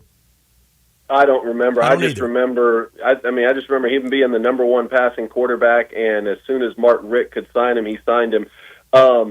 I told Mark Richt a few years ago at a charity golf event, I said, you recruiting Matt Stafford over me has set Georgia football back 20 years. And at least I got a good laugh out of him. I know I'm biased, but I'll put our quarterback draft class up against with any of them. And a large part of that is what Matt's doing and getting the Super Bowl. And even though Tim Tebow didn't have necessarily the NFL success, what he was able to do on the college level really was unprecedented. And even at the NFL, he remains the only quarterback drafted by the Broncos to win a playoff game for the Broncos. And if that stat is kind of shocking to you and you're saying, wait, there was a guy named John Elway. Colts. Remember that year when he didn't want to be drafted number 1 and his dad didn't want him going to the Baltimore Colts. He wasn't actually drafted by the Broncos. That's right. John Elway drafted by the Colts and the Irsays and Frank Cush, the coach. He would have ruined John Elway and poor Art Schlichter. It didn't help him playing for that bunch. David, for the SEC, who do you think you're going to have the storylines with Arch in Texas? But what's the team to beat going into next year? We've had Georgia the last few years. We had the Alabama run, LSU in there, some even Auburn. I don't know if they were preseason of the year of Cam, but they sure were later. Who's the team or teams? Well, this is why I brought it up earlier, because I've been going over this in my mind even over the last 48 and 72 hours. Obviously, a large part of it is how good is Arch Manning. That's why we're talking about him. But I still think Kirby Smart is as good as it gets as far as a head coach at the collegiate level. And especially with an expanded playoff, you give that guy 12 different spots. Even with how tough the SEC is, and their schedule's not going to be any easier than it was this past season, I still like Georgia and Kirby Smart. I'm very bullish on them moving forward for him to get another national championship or maybe several before he ends up hanging it up. But again, I think Nico Iamaleava has all the tools in the world. The first 4, 5, even 6 games into the season last year, I thought, man, Tennessee, I told you guys, I don't think Tennessee is just a playoff team that I got wrong. I think they could be a national championship contender. Obviously, those hopes died in Columbus, Ohio, but I still think that they could be really, really good. And it's going to be a fascinating year. Obviously, I have friends and family on staff at Alabama, so I'm going to be checking in constantly to see what are they doing at the quarterback position and how are they reloading in the transfer portal with a lot of the things that they lost. I still think the world of Kalen DeBoer. I think he's a great football coach, a great offensive mind. Obviously, my buddy Nick Sheridan, offensive coordinator there. So I'm still bullish on Alabama. I think he can get it figured out, and I don't want to go without mentioning Lane Kiffin and Ole Miss. This year top 5 roster and preseason ranked top 5. We expected the world out of Lane Kiffin, and I think that expectation was justified. Obviously, you fall short of that when you don't make a playoff when it's tripled in size. Let's see. It's time for me. It's time for Lane Kiffin to deliver something of substance at Ole Miss. Now, maybe Ole Miss fans, maybe people who are listening on your airwaves saying, no, you know what? We've had some dark times. It's better to win 9 and 10 games every single year, and then eventually maybe the dam will break. I just think it's time to have some postseason success for Ole Miss. I think you're right. I think that's what people will be expecting. I missed the official release of this. I didn't realize Virginia Tech has joined the SEC next year in weeks 1 and 2. They will play South Carolina neutral in the Chick-fil-A game down in Atlanta, and then week 2 they will host with revenge on their mind. They will host in Blacksburg Vanderbilt. Diego Pavia won't surprise. He won't sneak up on anybody next year. Diego Pavia is certainly not going to sneak up on anybody, but I think he's good enough where he doesn't have to, man. I'll tell you what, when you get a gamer at the quarterback position, it changes everything. And if you can say anything about Diego Pavia, you must say he is a gamer. He is that. Yeah, he absolutely is. Speaking, going back to quarterbacks, you mentioned it. We're going to have you on around the NFL draft because you can definitely tell us a lot more about these guys. But talk about the 2 quarterbacks at the top, Shedeur Sanders, Cam Ward. How do you view both of these guys as we get closer to the draft? Man, I'll be honest with you. Since I got done playing in 2010 and up till now, and this, look, I've been doing this professionally now for 4 football seasons, but even before that, I would obviously be talking with my buddies, like we all do, about who I think would make for a great pro and who wouldn't make for a great pro. And look, I get a lot of these wrong. Like anybody who tells you this guy is a surefire bust and this guy is a surefire Hall of Famer, they just absolutely don't know. There's no, like even this past year with all these great rookie quarterbacks who have who went in the top 12 picks and have had great rookie seasons, the idea that Caleb Williams somehow has been a bust, but Jaden Daniels has been excellent, their stats, except for the win-loss column, are almost identical. Now, I get that the win-loss column should, greatly outweigh anything else, but anyone who tells you they know how a guy is going to develop at the next level, they just really don't. We're all taking the best possible guesses that we can. And as far as Shedeur Sanders and Cam Ward, I think that both of them have done some great things over the past few years in college football, and I think both of them have some things to work on. For Shedeur Sanders, what impressed me the most with him was his ability to identify zone coverage and man coverage and then make the correct throw based off of those post-snap reads. And a lot of this was post-snap, not necessarily just, I can identify man versus zone in pre-snap because we got a guy in motion. I thought Shedeur did that very well, and he throws the football very well with people in his face. And he's not as mobile as some of these other quarterbacks that we've seen coming out of college the last couple of years, like a Jaden Daniels or even like Bo Nix, Josh Allen, those sorts of guys. So Shedeur had to throw with a lot of pressure in his face, and his offensive line wasn't great, and I thought that he delivered the football very well with pressure in his face.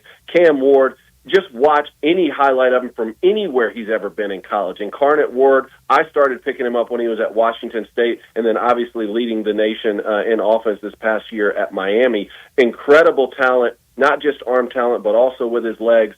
I think the number one thing he has to work on is setting his feet before he throws. I think he overstrides a bit, and the reason that I say that is because I was also an overstrider, and it's easier for guys who are taller to overstride, and that football is either going to sail on you or nosedive. I think he's got a couple things to work out with his technique because not everything can be hey, we're in the backyard, just fling it sidearm, and you'll be as accurate as you are when you set your feet. Talking about Matt Stafford, not everyone can get away with that. Talking about Patrick Mahomes, not everyone can throw off platform and be as accurate as when they set their feet. So I think he has to work on a couple of those things. I do think he'll be the number one pick. I know the Tennessee Titans general manager today was talking about the possibility of them trading back to acquire more draft picks. I think that's a ruse. I don't believe him. I think they'll take Cam Ward number 1 overall. And just at some point, if you're the Tennessee Titans and you keep on taking quarterbacks in the first round, one of them has to hit, right? I don't know. That's just what I think. Stay with it. It will eventually hit. You mentioned Kirby Smart in the SEC and the Georgia program. Who is the best coach in college football? This time last year, he was headed to the NFL. I think it was Jim Harbaugh, or retiring, and Nick Saban. It was Nick Saban retiring, and then Harbaugh to the pros. But going into next year, who's the national best coach in college football? I still think it's Kirby Smart, and I know that there's a lot of offensive-minded people who trend that direction, and they would want to go with someone like Steve Sarkisian or even Ryan Day as we sit here defending champs, which, look, we have to talk about that too. But I'm going to go with Kirby Smart and the way that he was able to build those teams to win back-to-back national championships with defense first and running the football. Now, he has to prove that he can do it without Todd Monken calling plays on offense. That was a big help for him, having Monken as his offensive coordinator. But I'm still going to go with Kirby Smart. And then also, I do want to say congratulations to the Buckeyes on being national champions. We had a great show today on Crane and Company talking about whether or not the 12-team playoff actually hurt the regular season, because we have a champion right now who lost to their rival and who didn't win their conference. And I just have to say that we've seen national champions throughout the history of college football be crowned without going undefeated, having a loss in the regular season. I think that this was still an incredible football year, and the end of the season was even more intense than it otherwise would have. Ole Miss versus Florida, are you kidding me? Everyone in the country was watching that to see if Ole Miss could stay with only 2 losses to possibly make the college football national champion, or to make the college football playoff.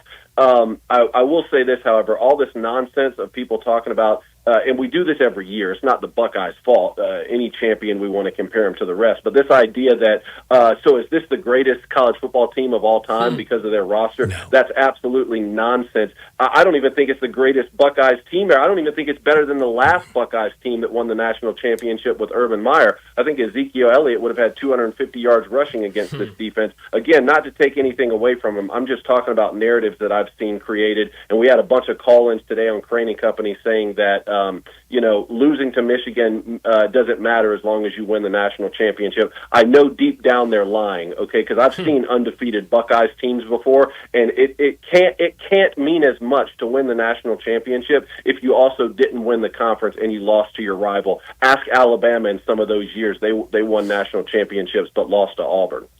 Yeah, no, it is a really, really good point, and I think you're absolutely right. On the other side of that game, Notre Dame, a really, really good season for them. They just come up short in the national championship game. What does this offseason now look like for Notre Dame? Marcus Freeman has shown that he is one of the best young coaches in the sport. What does the offseason look like? What does this team look like next year?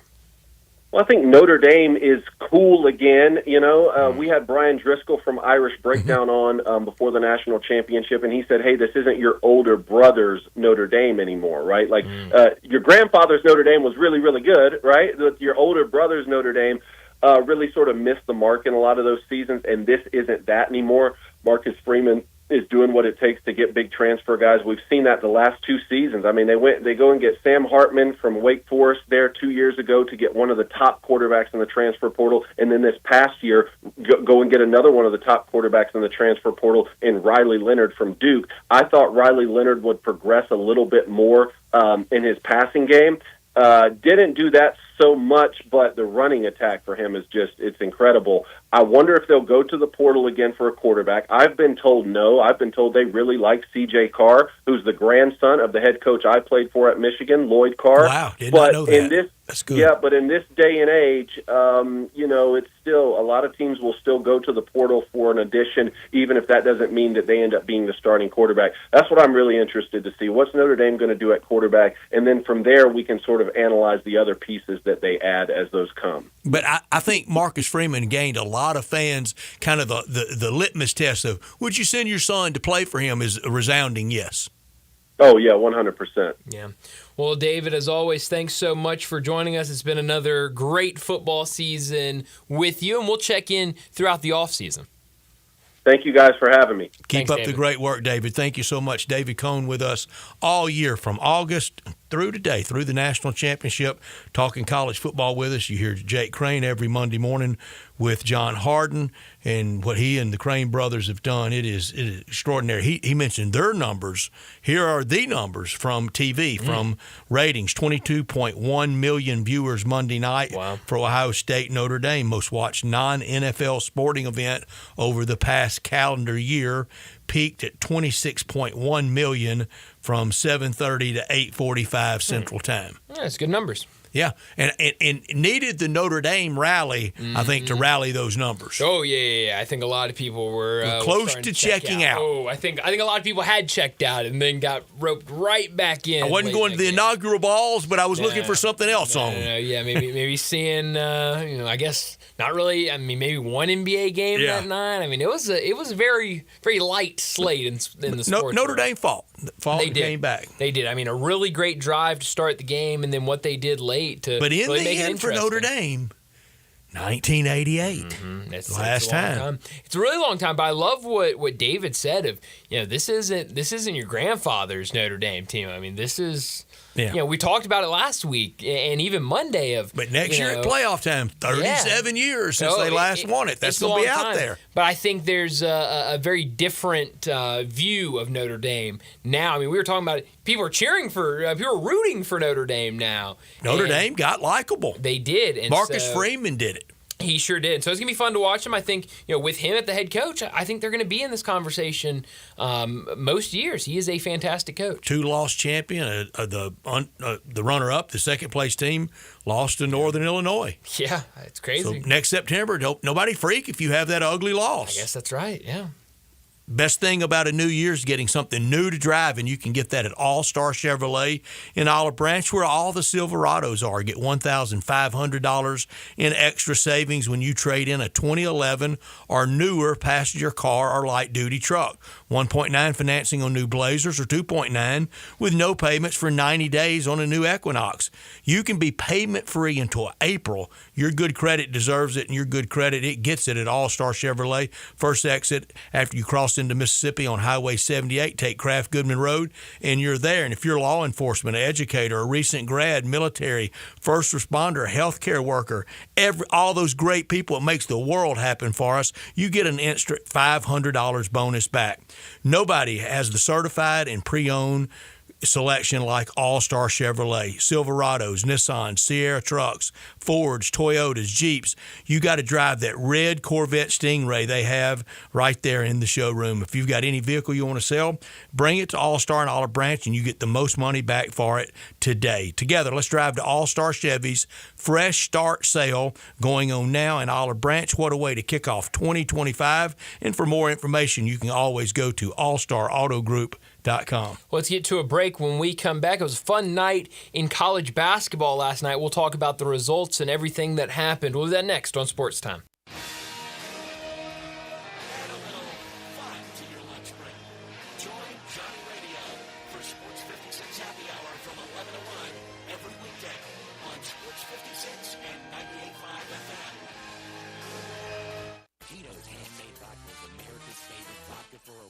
From the first legal distillery in Texas, Tito's is 6 times distilled till it's just right and naturally gluten-free, making it a high-quality spirit that mixes with just about everything. From the smoothest martinis to the best Bloody Marys, beyond the bottle, Tito's has gained a reputation for giving back, teaming up with nonprofits around the world to serve its community and do good for dogs.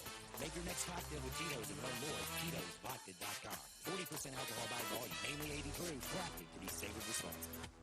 Hungry for that delicious smash burger flavor? Dyer's Cafe is the original smash burger since 1912 and still smashing burgers in Collier's historic town square. Come out for the lunch specials Monday through Friday 11 to 2. Ask about the world-famous split dog and authentic Chicago or New York dog. Try the leaner side of Dyer's with the grilled chicken sandwich or freshly made salad. Also serving lakes, Delta-raised catfish, Pasquale's tamales, and a customer favorite, hand-breaded onion. Dyer's, serving world-famous burgers, dogs, and shakes in Collier's historic town square.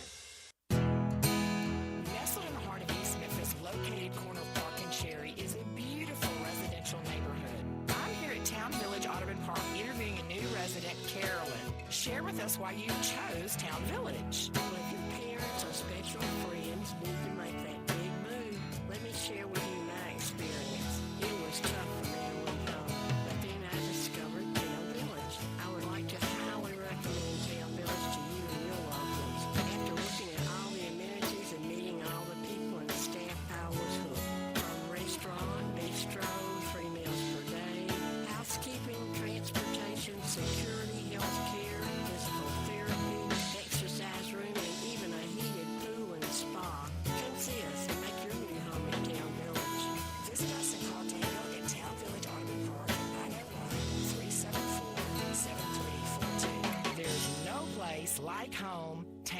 Village.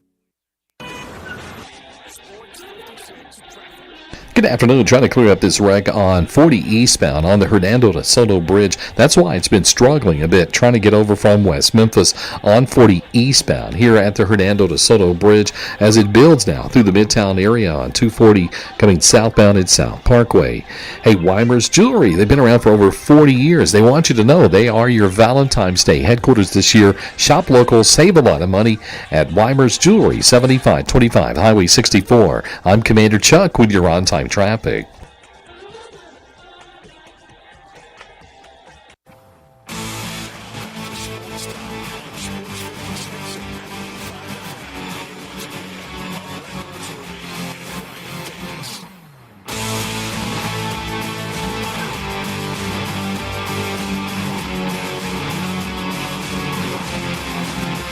Welcome back into Sports Time. Brian Brett with you, and we got to talk some college basketball. It was a good night last night, a good night again tonight, but you look at some of those matchups that you had, Mississippi State, Tennessee, that really early in that game, Mississippi State makes that 40 points in the second half, but 34-16 at halftime. They made it somewhat close towards the end, but a really good night last night, and hopefully we get another good one tonight. And tonight in Oxford, you see number 13 against number 16, and that's almost every Tuesday, Wednesday, and Saturday now in the SEC. You're going to have all these games with these highly ranked teams that there's nowhere for them to fall.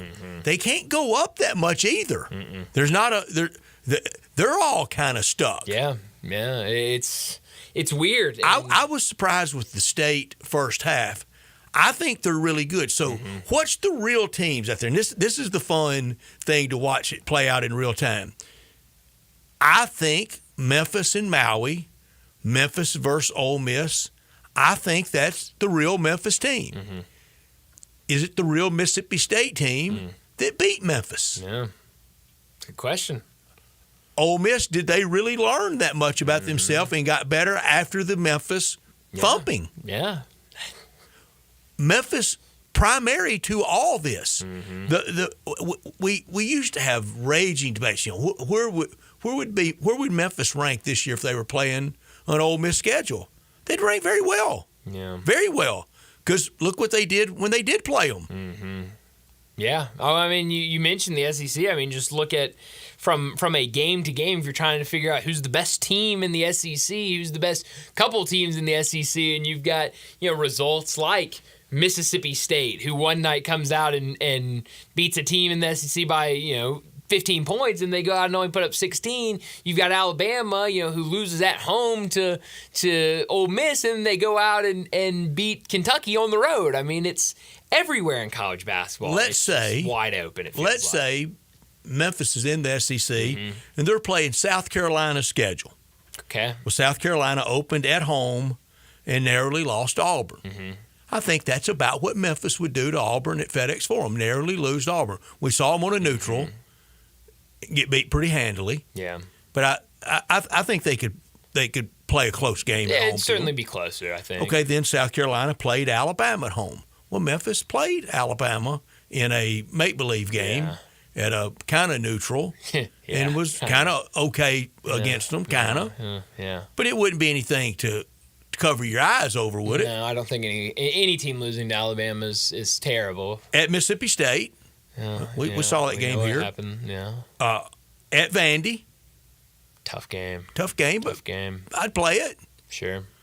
At OU. At OU, tough game. I'd probably lean OU. Home against State. We've seen that. At Georgia. Florida tonight as well, at home. Yeah, I think the Tigers could do fine at FedEx Forum against Florida. At Georgia, I wouldn't be scared of it. Home against A&M, tough. Yeah, I mean it's 10-8, 11-7, 9-9, maybe. I don't know. I mean, at Kentucky. Yeah. I mean, it's hard because I've seen some really good teams go into some of those places, and I mean, Kentucky goes down to Georgia and gets, doesn't even look like Kentucky out there. It sure doesn't. I mean, it's just this league is very hard. On the road, you have an amazing way to not look like yourself. Exactly. I mean, road games anywhere are tough, and especially in some of these environments. But it's tough. I think I can categorically say it wouldn't be 4-14 if Memphis had to play an SEC schedule. I don't think so. I'm not as sold on it as you are, though. So you think around 500 would be really good? Oh, yeah. Around 500 is really good for most all of them. Yeah. I was about to say, yeah. I mean, that's what you're shooting for a lot of Ole these Miss teams. can't slip tonight against A&M because tough game. Out of the 9 home games, the math's got to be about 7-2 at worst at the Pavilion. And that's the thing is you look at these opponents, and you mentioned this tonight, a top 25 matchup for Ole Miss, but it's a home game, so it feels like you got to win because what comes up next, on the road against a ranked Missouri team, we see, Mizzou at home is a very tough team to play. Different. It's very different than getting them at your place. You've got after this Texas game. Texas is not easy; they're not ranked, but they're not an easy team to play. I'd rather play them than Auburn or Kentucky, which are the 2 next teams that they have at home. Every single game is going to be tough, but when you're at home, you have your fans backing you. And how many are thinking that? Gotta Georgia's win. thinking that home math. Mizzou, A&M's thinking it. All these teams are. All of them are. I just mentioned Kentucky. Kentucky, who's been great got a whole serve at Rock. They go on the road to Georgia, and they get beat very handedly. And so, yes, every team in this conference is saying, we've got to capitalize at home. Tonight in Fayetteville. I think a fork in the road game for the now and for the later for Arkansas and for John Calipari. There's not a single sign. There's nobody out there that can point to indifference. Maybe this is not what I want to be doing from him. But tonight, a loss at Bud Walton Arena to Georgia. Mm-hmm. And if the boos rain down, then the seed could be planted of, what did I do this for? It could. And I just have to say this. I love that Georgia has become a factor in the SEC in basketball. I mean, it is. It's hard to believe they never have been it really consistently is. enough. It is. And so now that they are, it's fun. Fits and starts in there. The Tubby team or 2, not many. Jim Herrick team or 2. And then there's no bigger outlier blip than that 83 Final Four team. No. And that did not have Dominique Wilkins on it. I think it had his cousin on it. But Dominique was not on that team. Vern Fleming was the star of that team. And, that's 42 springs ago. Yeah. My goodness. It's a long time. That's a really long time. But no, I mean, this is this is a really tough game, and I think you would say, hey, Boogie Flan on the way out. Won that. Oh, that's a huge. Averaging 15 on seemingly 80 shots a game. Yes, he is. He has the ball in his hands all night, and so with him out, that is. I'm curious to see how it looks. I couldn't get anybody to speak on the record. A lot of people really dubious of how injured he is. It was the first thing that came to my mind when I saw the news last night. It's kind of the opposite of Nick Smith last year. He waited forever to go in, then did, and it hurt him draft stock. Yep. Boogie Flan getting out before it starts hurting him. Yeah, no, this definitely feels like a move of, hey, I'm a little banged up, but man, I mean, cannot is keep his going hand through severed? this. Yeah, one. I mean, a hand injury on January 22nd that's going to keep you out 2 months. Yeah, that just pops up out of nowhere, and it's not broken. No. I mean, that news came out yesterday, Tuesday. They played Saturday. Nothing that happened in the game where people were saying, "Oh man, keep an eye on that hand." I mean, this feels like let me get out and Bryant, let me be clear on the front end. There's nothing to indicate this with Arkansas. I'm sorry I'm bringing it up just on the heels of that because it could be a lot of places.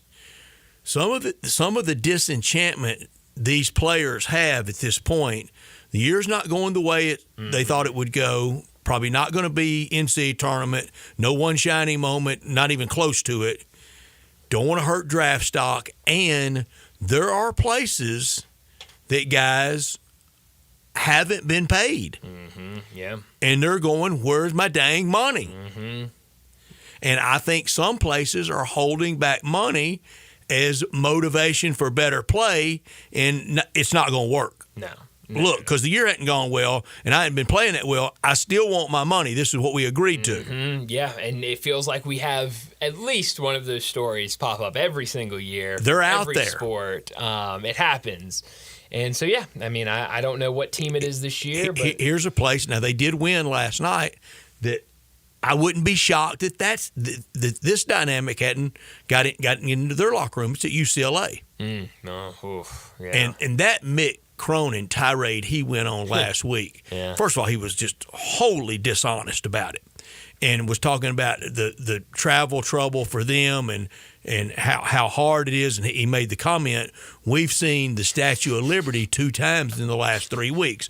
Well, first of all, it wasn't 3 weeks. It was about 4. And one of the 2 times they saw it was a made-for-TV game against North Carolina that I bet the pot was really sweet for UCLA to make the cross-country trip. I believe it. No. And they didn't walk. Yeah, no, they didn't. But, I mean, oh, man. Mick Cronin being dishonest, I mean, that might be bad look, wasn't it? The free bingo card. I thought it was hilarious. I mean, that just and he was running hot and always running hot. And to the media assemble there, he's talking about the travel issues and all the stereotypical Big Ten travel issues that we feared, and he's complaining about it. Why didn't one of them sitting there ask him, Coach, have you addressed this with your chancellor or with your AD? It's a great question. Because they took the Big Ten cash. Some of your $3.5–4 million is because of that, and just sit there bobbing their heads, hear no evil, see no evil. Yeah, no, it's a great point because these were all things that we questioned when all of these conference realignment moves were happening. Is, hey, man, football is one thing, but what happens when that basketball team has to travel to Jersey to play? And they let him just have open mic night and have that screed, and not one of them deigned to challenge him. Yeah, I mean, because it's a very good question. Because I think it's something that did not get brought up enough in some of those meetings with the schools about I want to look making these decisions. I want to see UCLA the rest of the year and what kind of travel they have to see if their hard trips are over. I'm trying to get to their schedule. Let's see. Because they're all having to do it, and I don't think his schedule has been any harder than any of the other teams out there. I can't find their schedule right now, but yeah, my internet's not working. Yeah, I think it's the whole building. It might be, but no, I mean, look, we knew UCLA playing in the Big Ten was going to have some big time travel in every sport, but a big time accompanying check. Mm-hmm, yeah, and it's one of those where, and again, they're not walking. No, they're not at baggage claim. No. Not ideal, though, certainly. So I understand the frustration a little bit, but you're right. I mean, it is one of those where there are a lot of different their next game and road trip is at Washington. Well, they would have played that in the Pac. Pac-12 game. That's a Pac-12 game. So, that's not anything unusual. No. Their entire conference schedule this year, they went to Nebraska. Okay. Not easy, but not unlike in the Pac going to Colorado. A little farther. I know I'm a pretty good geography student, but more or less. I'll let you keep the geography, Brett. Home against Wisconsin, home against Michigan, at Maryland. That one's the one that really made him mad. Mm-hmm. Okay, well, way back at one time, Wooden was playing Maryland non-conference when Lefty Driesell was trying to make Maryland the UCLA of the East. Yeah. Then they went on the trip and stayed on the road to play Rutgers. Mm-hmm. Back home against Iowa. The trip to Washington, would have played that in the Pac. Right. Trip to USC. It's a bus ride across town. Down the street. Then home against Oregon. Mm-hmm. Then home against Michigan State. Home against Penn State. Cross country tough trip, tough time of year to go to Illinois. That's a hard one. They stay on the road on that trip. They'll stay out and play Indiana. Yeah. Then home against Minnesota, home against Ohio State, back out on the road against Purdue. That's something to complain about there. Sure. It is. They stay on the road on that trip and play Northwestern. But again, going on a charter like the NBA travel zone. Yeah. Because I guarantee you Casey Wasserman's making sure UCLA travels well. Yeah. Oh, yeah. Well, I mean, imagine if you thought he was mad now in early January when he's got back-to-back road games on the East Coast. Just wait till this team, takes a couple more losses. He's a huge baby. And are on back-to-back road trips in middle of February, because I think it will be 10 times worse. But and I'm sure they're encountering the weather, but I guess some of those packed trips would have had weather. But going to Nebraska, is that any harder than going to Pullman? No. I mean, I'm not the one to ask. I don't know. But can't be simple either place. No, I mean, yeah, I think a lot of these trips have challenges. Yeah. It's just what it is. I'll be honest, Brett, I'm impressed we got through a college basketball segment and we didn't even bring up Dan Hurley. What's wrong with us? Separated at birth from Mick Cronin. Well, I was about to say, I mean, those two, two peas in the same pod right there. But, Dan Hurley had his frustrations last night. In a game that was a lot closer than it should have been against Butler. We'll just leave it at that. Maybe we'll get back to it during What's Trending. But we got to get to a break because we're out of time here. When we come back, it will be time for Big Number of the Day. That's next on Sports Time. Join the voice of the Tigers, Dave Woloshin, for Wolo and Friends. Weekday mornings from 10 to 11, here on Sports 56 and 98.5 FM.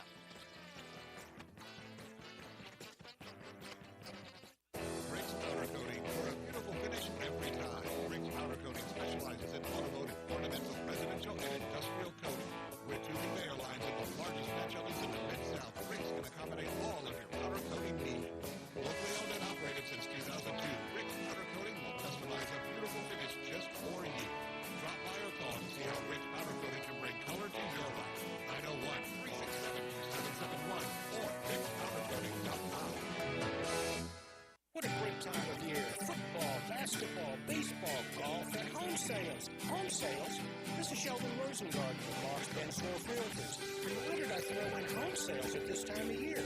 Because I have sold homes on the day before Thanksgiving, Christmas Eve, and New Year's Day. Whether it's someone transferring in through a relocation network or someone just starting their home search, homes sell all year long, just like my golf game being banned all year long. I may be called Mr. Three-Putt, but at least I'm consistent. If you or someone you know is thinking of selling, make sure and talk to 2 to 3 real estate brokers, but make sure I'm one of them. Find out how my highly successful strategic marketing program can get the winning score you need. Call me and find out why people often say when you want the job done, call Shell Done. 483-0546 or MemphisRelocate.com. Go for that goal and call me. Shell Done at 483-0546 or MemphisRelocate.com. Step up your wings game at East Coast Wings and Grill. With 60 wing flavors and 7 heat indexes, do you have what it takes to turn the heat on your wings up to insanity? East Coast Wings and Grill is family-friendly with a large variety menu to satisfy the whole bunch. Sign up today for your loyalty program and taste the rewards. For every dollar you spend, you collect a point. Earn 100 points and receive a $5 reward. Next to Lowe's on Highway 64 in Marble, come try America's best wings at East Coast Wings and Grill.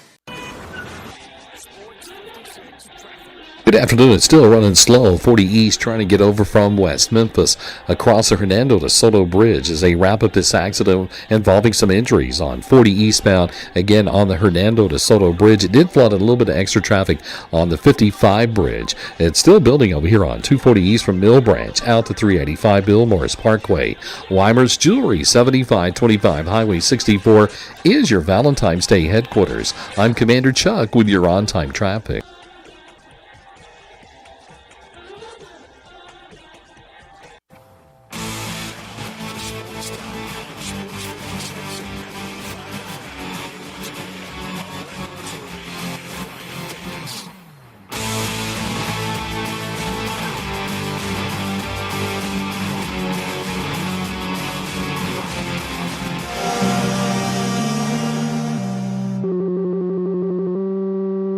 Big Daddy. Hello, Big Brand. It's a guy, he wants to be big, then he gets big, he doesn't want to be big anymore, then he gets small, but the suit's too big. Big Daddy. The big boy. You're a big guy. I think she's trying to pull a fast one on Big Daddy. The big number of the day. Well, Brett, my big number today is the number 4. And while this is a small number, this is an incredible stat coming out of the NBA. In each of his last 4 games, Nikola Jokic of the Nuggets has notched a triple-double despite sitting out the entire fourth quarter of each of those 4 games. No other player in NBA history has done that in more than 2 consecutive games. Nikola Jokic has done it in the last 4 games and has recorded triple-doubles in all 4 games. That is incredible. So he had maintenance, not even meaning to. That's right. I mean, get that triple-double in 3 quarters and then just, hey, sit the rest of the game. Now, Joel didn't play last night, did he? He did not. Against Jokic? He did not. They haven't faced off that much. They really haven't. And that, it felt like for a while there. Only 2 scheduled games a year. But that felt like that was going to be the battle of titans for years Our to Russell come. Chamberlain, yeah. And not so fast. Yeah, they don't play that often against each other. My big number is 4. 4 in a row. 4 in a row is the longest Grizzlies winning streak so far this year. Can match that tonight. Oh, wow. With a win over Charlotte. Wow. They could get out to a good win streak here.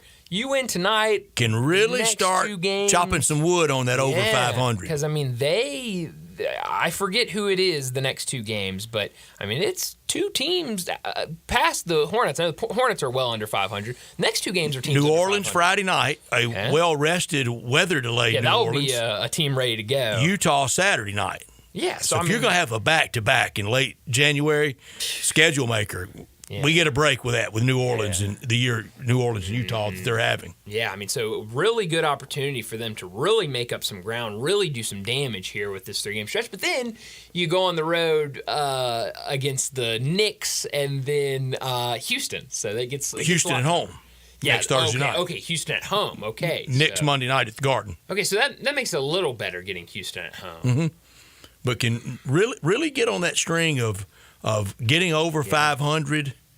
Good stretch coming up for the Grizzlies into the All-Star break. Yeah, no, that'll be a lot of fun. And tonight, I mean, should be a fun game. I mean, we said it about an hour ago.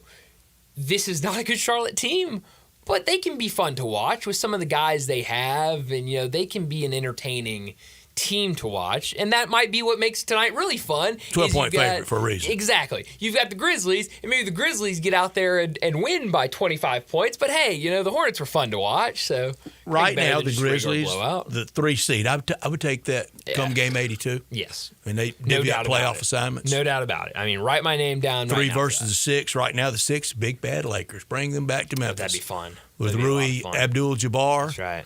And Austin Magic Reeves. I forgot what you named. Austin Reeves. Magic Reeves, yeah. That's right. Yeah. No, that would be fun. That would be fun. I mean, it feels like... No way they can play like they played 2 years ago.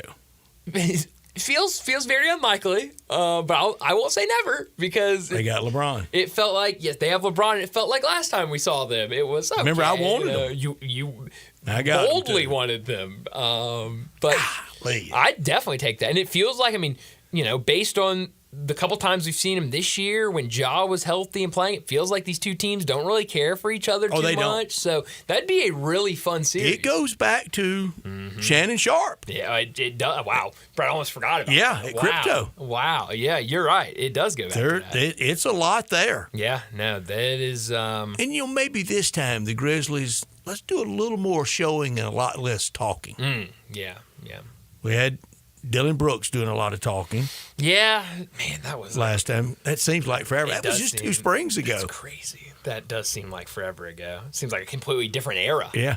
But no, just a couple of years ago. But no, that'd be a good matchup. But yeah, I mean, if they can hold on to the 3 seed, and then you look, I mean... And sure can get to 2 and could tumble to 7. And that's the thing about the West is right now on January 22nd, between now and the last day of the season, going to look completely different. That's just the West. I finally got out of one of my Western conferences.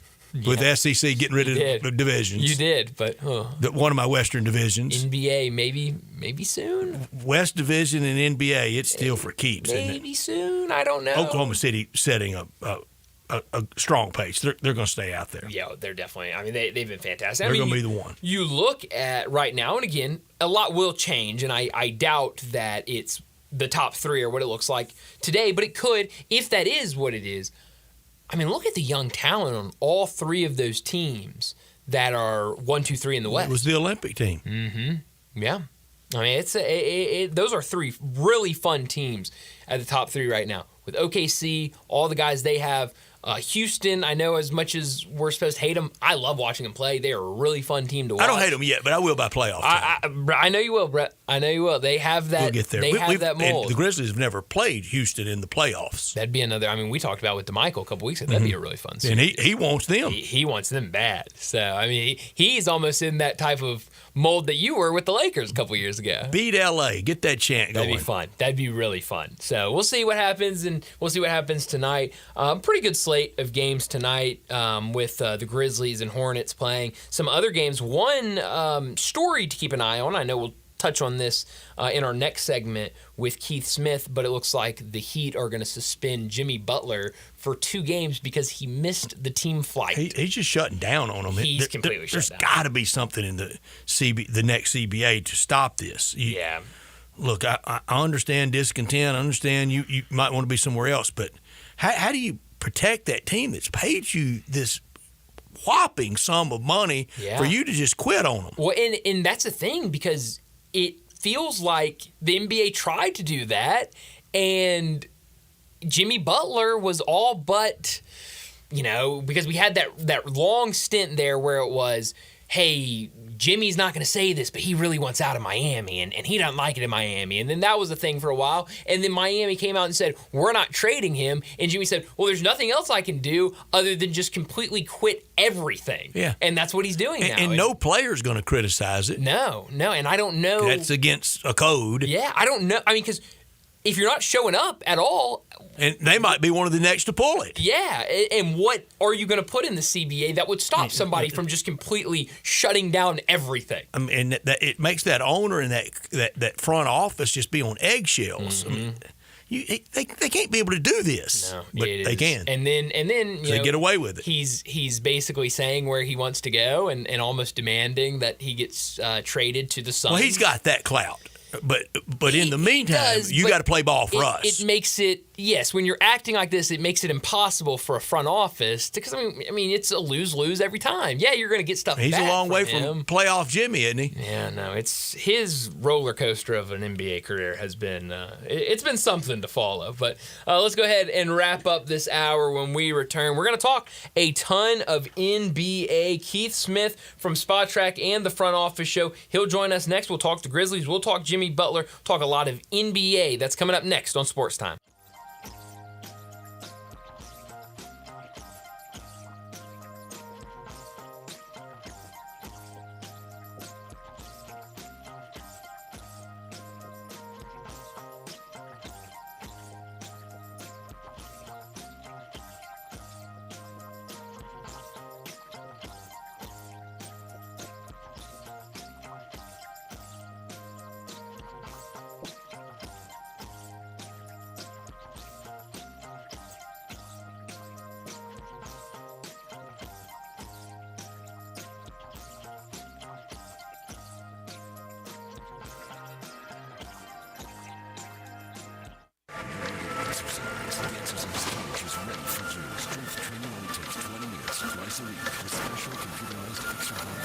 Designed to maximize your workouts and minimize your time. An exercise coach gives you personal workouts back with only one-on-one with a trainer. Check out the exercise coach at exercisecoach.com/Lakeland or exercisecoach.com/Rage, injury, or knowledge. Elwood Shack in the Lowe's parking lot on Summer just keeps getting bigger and better. Bigger because now there's a second Elwood Shack at 4040 Parker Plus University of Memphis. And better because you can get breakfast every day at both Elwoods. There's the barbecue breakfast burrito, either beef brisket or pork shoulder, and pancake biscuits made fresh daily. Real house-made pancakes, apple and bacon,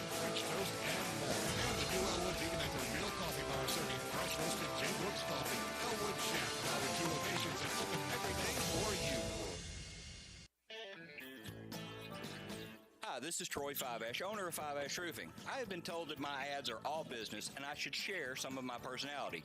Okay, I love tongue twisters, like the one about the terrific tasting toast by Taste Tester Toaster, or Big Black Bugs, Bleed Blue Blood, and of course Sally and her seashells. Or of course the ever-present I'm a mother pheasant plucker, I plug mother pheasants.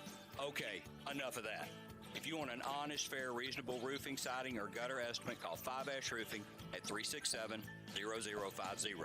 That's exactly what you'll get. No empty promises, no high-pressure sales tactics, and no fast-talking salesman trying to convince you that today and only today is the best day for you to get a new roof. For the record, the best day to get a new roof is when you're ready for one. Five-Ash Roofing, fair, honest, and ethical. 367-0050 or memphisroofer.com. Five-Ash Roofing, it's what we do. We're here for you. Sports 56 traffic.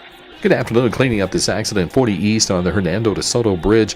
What a mess it's caused over into West Memphis this afternoon trying to get across the bridge on I-40 going eastbound. A lot of folks did bail off and try to use 55 Bridge as an alternate route. Again, this wreck is in its cleanup stages on 40 eastbound at the Hernando de Soto Bridge. We're hoping it's going to be out of there sooner than later, but the damage is done. Trying to get over from West Memphis now on 40 East at the bridge. Weimer's Jewelry, 7525 Highway 64 is your Valentine's Day headquarters. I'm Commander Chuck with your on-time traffic.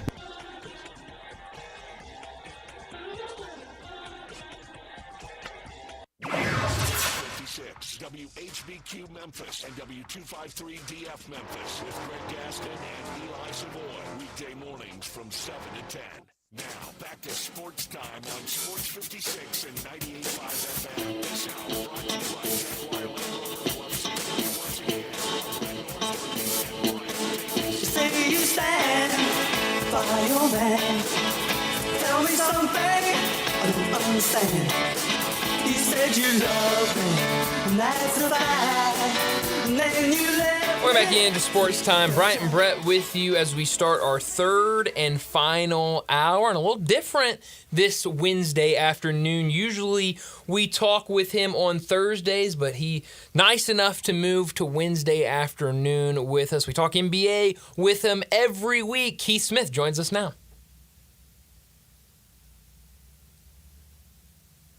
NBA with Keith Smith from Spot Rack and the Front Office Show, and on Twitter X at Keith Smith NBA. Here's Keith Smith talking basketball with Bryant and Brett. Keith Smith joins us now from Spot Track and the Front Office Show. And Keith, I'm sure when you were making preseason predictions for this NBA season, I doubt one of your predictions was a game to be postponed in New Orleans due to 10 inches of snow. That was a wild one today. Oh my God, unbelievable! Yeah, it's funny. I was grousing and complaining about it being like 40 degrees here today with the wind chill making it feel like 30. But it's that's everywhere in the country. Seems like they're battling this cold, and I've seen those pictures of Bourbon Street, and unreal. I mean, that just looks absolutely unbelievable. The cross country skiers in front of Galatoire's. Yeah, none of that makes sense. There have been a couple of nights I've been down there that I thought I could cross country ski in front of Galatoire. But that sounds like a good night then. Yeah, it was, and a good next morning. But it's real. It's man bites dog when you see a game canceled in New Orleans because of snow. Yeah, it just it's one of those things that doesn't make sense. I know in the Panhandle in Florida they've got snow on the beaches and the like, and it's funny because all my family and friends back home are laughing about it, and I'm like, but we're not equipped for that. Here in Florida, we don't have plows, we don't have shovels, none of that stuff is things we just have on hand. You left Boston for a reason, didn't you? Yeah, I sure did, and it wasn't to be in weather that feels like 30 anymore. That's for certain. Keith, those Boston winters, they're real, aren't they? Yeah, it's it's funny. I always say the first snow of the year, everybody gets kind of excited and gets real fun. When you're on like the 10th one, and you're on your third or fourth month of it just being gray and gross, then it starts to get you real quick. Yeah, and the snow shovel gets old. Yeah, it definitely does. Yeah, that was unfortunately that was I grew up in a family where early risers to get to work, so there was a lot of 4 and 5 a.m., hey, get out there and start shoveling because we got to get the cars out. And that was not my favorite, to say the least. I bet in Milwaukee, it was going to be a contrast game. Milwaukee trying to catch a spark when New Orleans going nowhere. Yeah, absolutely. New Orleans is they're playing better as of late. They've won 4 in a row, which is funny because now Pelicans fans are like, no, we committed already to being terrible. Stop this winning stuff and ruining our lottery odds. But they're playing a little bit better. But yeah, I mean they're not good. The Bucks are playing really, really well. They've also won 4 in a row, but they've been really turned it around after that slow start to the season. It's been really interesting to see some of the lineup changes they've made, some of the things that Doc Rivers is leaning on some different guys, and a couple guys who've been big parts of the success there in Milwaukee. It is, hey, we need you to come off the bench. We're going to play you a little bit less because we're going with a couple other guys. I mean, but that's what you got to do at times. You get stuck on nostalgia. That's going to not often lead to the best result. Yeah, absolutely. Tonight, the Grizzlies in action against the Hornets, a team that really is struggling, and it doesn't feel like it. They're certainly committed to losing, but a fun roster. You've got LaMelo, and you've got Mark Williams. I think is playing a lot better. They've got a couple other top picks on that roster. A fun team. They just can't put it together. What have you seen from this Hornets team this year? Yeah, you kind of hit it. There with.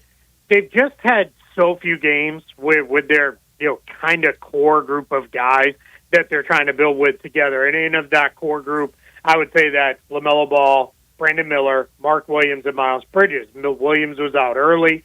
He came back. Since then, Ball's missed a few games. Miller's now out with the torn wrist ligament. It's just been really tough for them to get any kind of traction. But, LaMelo's a lot of fun. He's going to do some crazy stuff that's going to make you shake your head. And then he's going to do something where you're like, man, I can really see it. Mark Williams has played pretty well with them. And then Nick Smith Jr. is starting to finally get some real run and starting to play pretty well, for Charlotte. A really nice game as they beat Dallas over the weekend. So, it's one of those teams, if you just show up and think, all right, we're going to drill these guys and it's going to be over real quick, they can catch you if you don't show up ready to play. Yeah, no, I absolutely can. We were watching ESPN in here earlier. Brett was actually the one that noticed it. Bobby Marks on ESPN making a case for the Grizzlies to go out and trade for Jimmy Butler. We have a lot to get to about Jimmy Butler all of a sudden, but I've seen a couple other kind of national media members still trying to push Jimmy Butler to Memphis. We haven't seen it here locally. It feels like that was a big thing a couple weeks ago. There were, these odds that came out with Memphis having the best odds to get Jimmy Butler. Then it felt like that was all shut down. He said, I think it was Chris Haynes came out and said he doesn't want to be in Memphis. That all kind of got shut down. Now it feels like it's kind of slowly starting to come back out. What do you make of that? Yeah, I think what you have working in there is a trade hasn't happened yet. Mm-hmm. So now it is, all right, he didn't get to Phoenix when it was made clear that's where he really wants to be. And that still is where I'm going to guess he ultimately lands. But my guess is the Memphis part of it is, hey, if another team says, we're going to challenge you. And we're going to say, hey, we traded for you. We expect you to come here and play. And we're willing to talk to you and figure out a contract. Because that's what his issue seems to be with the Grizzlies. It seems like he kind of knows, all right, they'll trade me, trade for me. I'd play fine there. We'd probably be pretty successful. But it seems like his attitude is they're not going to commit to paying me long term and paying me big money. Then I don't want any part of going there. And that seems like the hold up from the Grizzlies side, if whether or not they're willing to do that, or if they've back channel made that known to him that, hey, that's not really what we're looking to do. And so far it seems like the only team that really is stepping forward and saying, hey, we're willing to pay you what it's going to take is going to be the Phoenix Suns. And that's, like you said, ultimately I think that's where it's going to go. But I would say, what's encouraging with Memphis is they're open to things. It seems like they realize, hey, we've got a pretty good team here. We can make the right kind of move to really take that next step and go from being a really good team into a real contender. I think they're open to doing that, and that's huge. I think the most disturbing thing about all this with Jimmy Butler, for me, is who he's doing it to. Doing it to Miami. He's not doing it to some schlub organization either.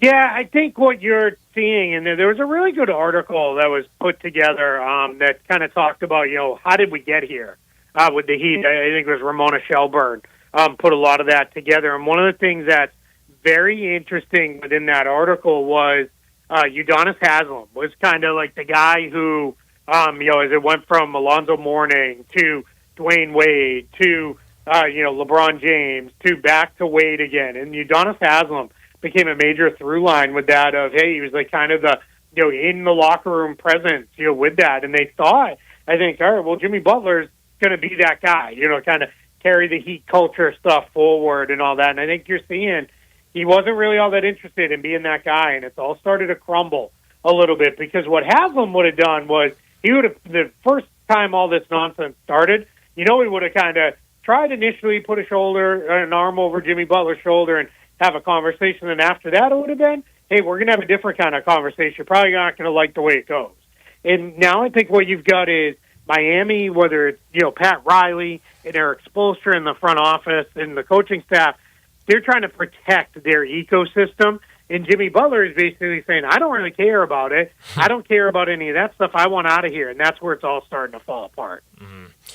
We saw the trade last night that Phoenix made. They trade away their 2031 first-round pick to the Jazz. In return, they get 3 first-round picks, seemingly making moves to try to make this trade happen for Jimmy Butler. But I guess the biggest hurdle now is Bradley Beal. I saw some reports out there that Milwaukee is very interested in Bradley Beal, and that maybe more interested in getting Bradley Beal than they would be in getting a guy like Jimmy Butler.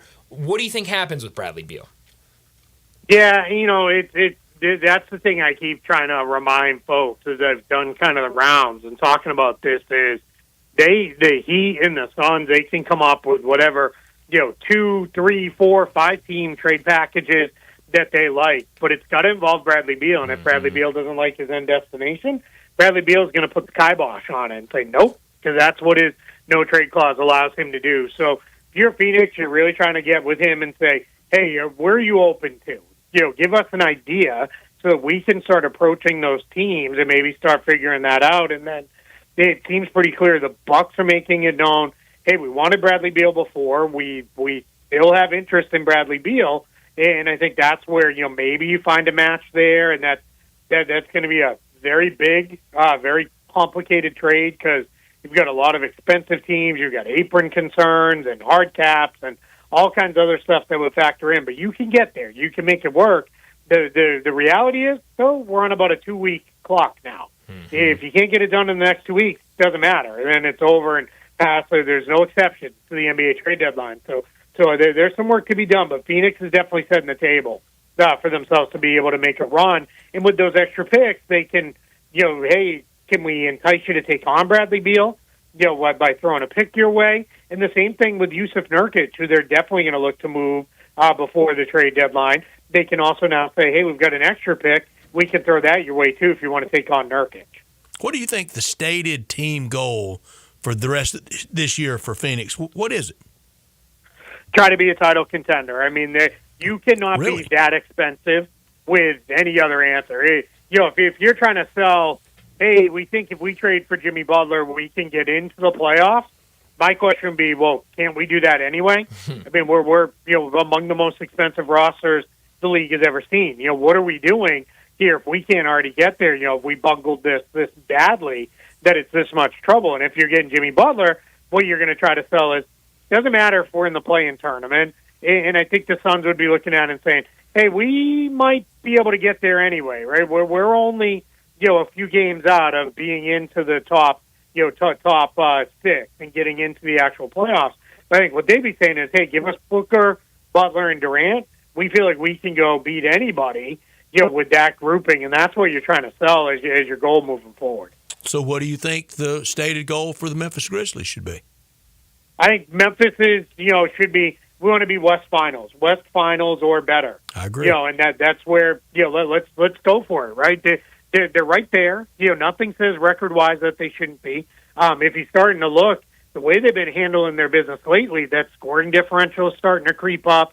Once you start getting north of 8 points in a scoring differential, you start thinking, all right, this team really got something here, and that's where Memphis is right now. I mean, they're playing really, really well. And I think, what their goal should be as we get into the second half of the season is let's be healthy, let's push for seeding, let's try to get second. You're not catching OKC. Let's not be ridiculous about it. But let's try to be the second seed. Let's make our path as easy as possible. And let's try to get ourselves into that Western Conference Finals. And if things break our way, maybe even better than that. Yeah. I saw earlier today that it looks like Derek Lively could miss the rest of the season. He's been out for a couple games now with a foot injury, and now it looks like it's being reported that he can miss 2 to 3 more weeks, or excuse me, 2 to 3 more months with that injury. This is a Mavericks team we know banged up. Luka out right now. They're currently in the 7th spot in the West. What is that type of injury, if they do lose Derek Lively the rest of the season, what does that mean for that team?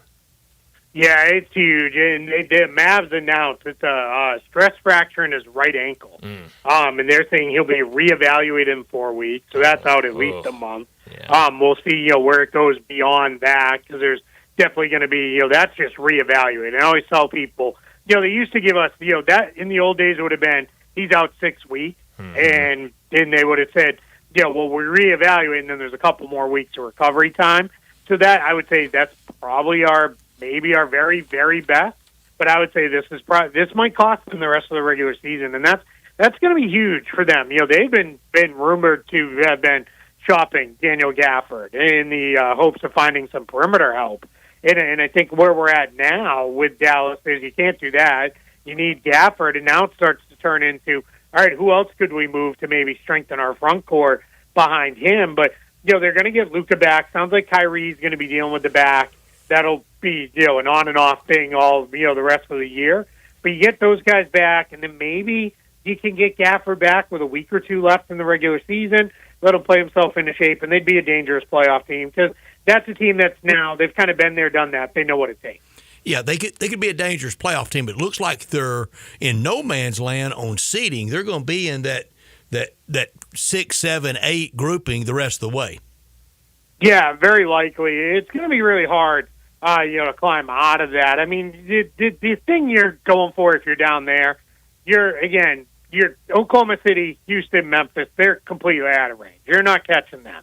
If you're the Clippers or the Lakers, you're only a couple games back in the loss column of the Nuggets. Maybe they could, catch the Nuggets. But I think you're really in a spot where it's just not gonna, you got to start being a little bit more realistic, because what you don't want to do is, hey, we're really trying to push to get home court advantage if you're Dallas, and we're going to run down Denver from 4 games back. Then you get guys pushing, and guys start, I got to play, guys. So I'm not going to tell them my ankle's bothering me. I'm not going to tell them my back's bugging me, and that's where it gets really, that's where little problems become big problems. So go for 5 or 6, get the assured playoff spot, and trust in, we've been there. We know what it takes to win big games on the road. We know what it takes to win playoff series. We can do it even from a lower seed. That's what you're kind of hoping for if you're the Mavs at this point. Do we get Greg Popovich back this year? I don't know. It's kind of sounding like maybe not. And I think the Spurs, what would be interesting to find out is if they were, let's say they were 22-19, and they were in the playoffs, and it looked like, all right, they're going to be there, instead of being 19-22, does it feel a little bit more like, yeah, we want Coach back on the sideline because he's going to really help lead us there? I got to wonder, is some of the conversation of, hey, we're kind of now falling into where we thought, we're just not quite there. And it might be, let's get a real extended look at what it looks like with Mitch Johnson leading this team and see what it looks like with him, kind of being the head coach. And, do we maybe have finally have the long-term successor lined up and not force Pop back? But I also know this. If Pop feels like he can coach and will be back, I don't know that anybody in the organization is going to hold him from doing that. Mm-hmm.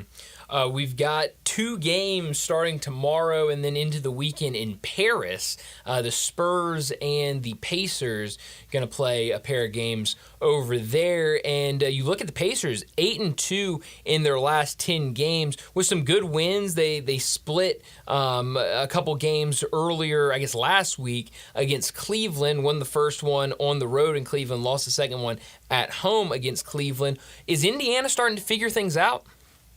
Yeah, they really are, and they're figuring it out by going back to the team they were a year ago. They're playing fast again.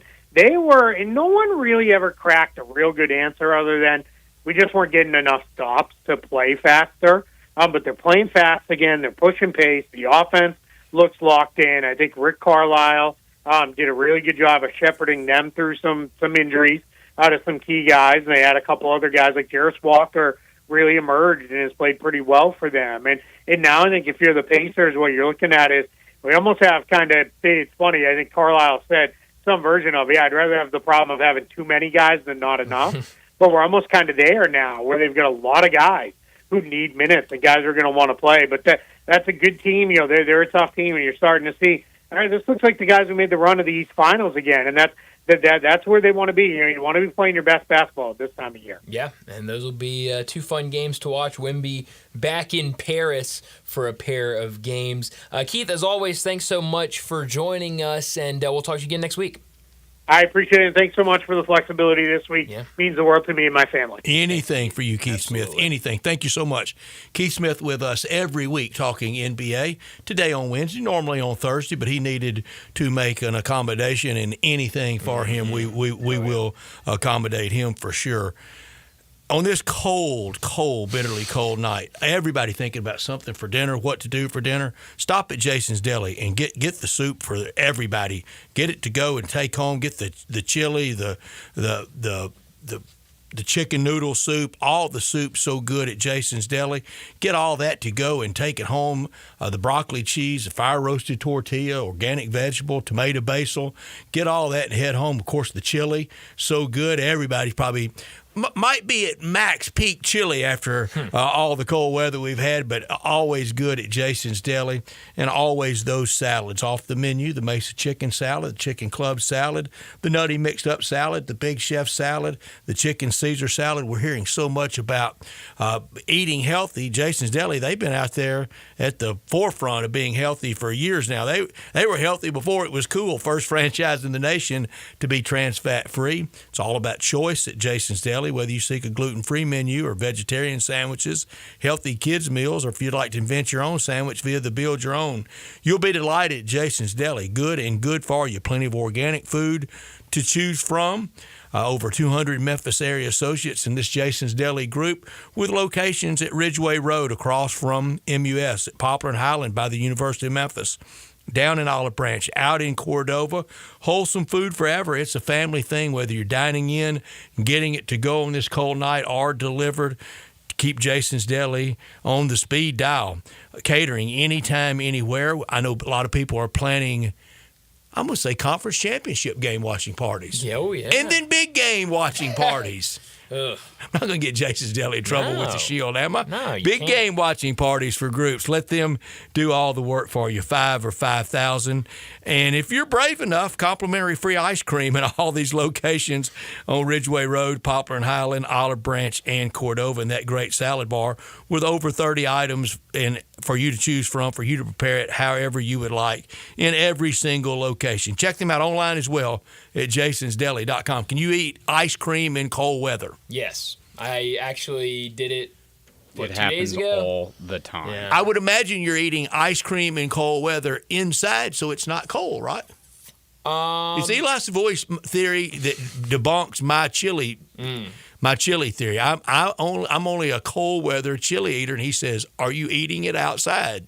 It's a great point. You can go inside and eat it on the 4th of July inside. It's a fantastic point. It's a really strong comeback. You can take chili or ice cream inside. That's true, but my thing is I always have to go in. I never have ice cream at my house. You know, I have to go somewhere, get out in the cold, go inside, get it, then walk outside, get back in the cold, and then I'll get in my car and I'll eat it in the car. I was at Jason's Deli today and saw a guy with a big old ice cream cone, and I said, I'm going to get one too. And so I did it. Absolutely. Well, and that's the joy. At Jason's Deli, when you're sitting there, you're enjoying your meal, they've got it nice and warm in there, you forget about what temperatures. Yeah. I was with Melinda and I were out and about yesterday, and there were a couple times where we would go, she'd go, man, I forgot how cold it was out here just because we were so warm inside. And so, yeah, if you're at Jason's Deli, of course you're going to get some ice cream at the end. But it has been cold. It's been brutally cold, Brett. These mornings have been too cold. Today's almost, I said it earlier, today's like a summer day compared to what we've got in the last 2 days. And forecast getting better. Getting better.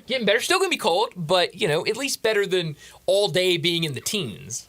I'm looking forward to going to the Grizzlies game tonight. A lot of games coming up. Grizzlies tonight, Tigers, then Grizzlies, and then Grizzlies, then Tigers. So plenty of FedEx Forum and plenty of things to do. And I would imagine that there's a cabin fever aspect for people ready to get out. Oh, yeah. I mean, it's what we do when it gets cold. We like to stay inside. And so, yeah, when you've got things to go and do, then that makes it a lot better. And, you look at, we talked about earlier, the rest of this week, downtown at FedEx Forum, it's going to be great. And it's going to be a lot of fun to get out there and go and see those games. I'm getting my basketball hat on. Yeah. Start going a lot more. Yeah. It's a good time to do it. Brett, did you know, though, that it is NBA rivalry week? I didn't. Were you aware? I'm not, no. So the Grizzlies and the Hornets are rivals. Well, rivals, huh? What I can gather, it is only rivalry week on nationally televised games. So it's promotion of rivalry week. Yeah, it's like in my life, Brian, I have been to a Memphis Grizzlies, Charlotte Hornets World Football League game. That was the names of both teams. Wow. I mean, I would have never guessed that. Yeah. I would never guessed that. Every year when the Hornets come through, I think back to that night. That is insane. I mean, it's already one thing for the Grizzlies. And the Hornets had moved from New York that week. They were the New York Stars and moved to Charlotte that week. Wow. Yeah, it was very volatile. Wow. I mean, that is something. I tell you what. That is crazy, though, to me. The ticket stub may have even said versus New York Stars, but it was Charlotte Hornets on the field. What year was that? 74 or 5. That's what I get a kick out of that all the time is, we have the Memphis Grizzlies, and we always say, well, of course they're the Memphis Grizzlies. They were in Vancouver. They were the Vancouver Grizzlies. Don't change the name. Just keep it what it is. World Football League first. And then, and then you go back. No, Memphis already had a Grizzlies team that they just thought up on their own. And very different color scheme and logo scheme. What were the colors? I don't know if I know that. Orange, black trim, white bottoms, white on the road, white jerseys, white bottoms on the road. Right. Okay. Yeah. Huh. Not a fan of that one. Lot better football combinations, color combinations Memphis has had, I think, than that one. But yeah, rivalry week this week in the kind of a NBA. Burnt orange, not bright orange, not a Tennessee Vols orange. Right. Kind of more of a Bowling Green orange. Okay. Yeah, still not a huge fan of it. But we got to get to a break here in a second. Before we do that, let me tell you about our 5 o'clock sponsors, Jaguar Land Rover Bluff City. Jaguar Bluff City, they've been the premier Jaguar dealership for the greater Memphis area since 1984, and their talented team, they're ready to help you find your next perfect vehicle at unbeatable rates. Swing by Jaguar Land Rover Bluff City today and check out the new 2025 models like the 2025 Range Rover Sport, the 2025 Range Rover Velar, and the 2025 Defender. Test drive the Range Rover Sport where luxury meets performance. It's a perfect mix of style, performance, and versatility with options ranging from 360 horsepower up to 635. It's also available as a plug-in hybrid electric vehicle with $7,500 federal tax credit when leased with approved credit. Take a look at the Range Rover Velar, powered by mild hybrid technology and enhanced with the latest well-being features and fully connected entertainment system. The Range Rover Velar is the ultimate luxury compact crossover. Purchase yours today and get special 4.4% for 72 months financing available with approved credit. Don't forget about the Defender. Available in multiple models to fit your needs, the Defender is built for the modern explorer, and Jaguar Bluff City is offering special interest rates for 60 and 72 months on various models. Give them a call, 877-259-6169. Go online, jaguarbluffcity.com, but go out, give them a visit, 6335 Wheel Cove, just off of Quince for Bluff City Jaguar. Well, let's get to another break, and when we come back, we'll talk about what's trending.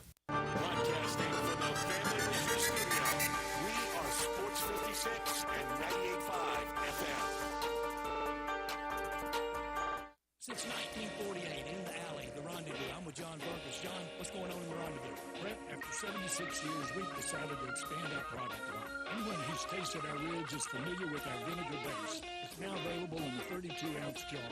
It's so good to base or marinate all meats. I even put a little bit on turnip greens. Something we've been using at the restaurant or at our house has been the Greek seasoning. My father was a cook, but my mother was a chef. And she was the one that put Greek seasoning on everything from a Mediterranean diet or steak. My mom used it on soup, salad, veggies, fish, any meat.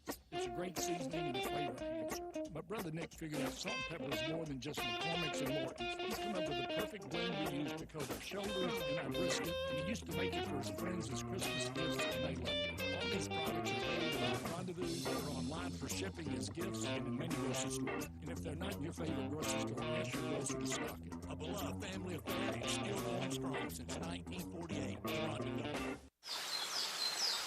Hear that? It's the gentle sound of a waterfall on your hike.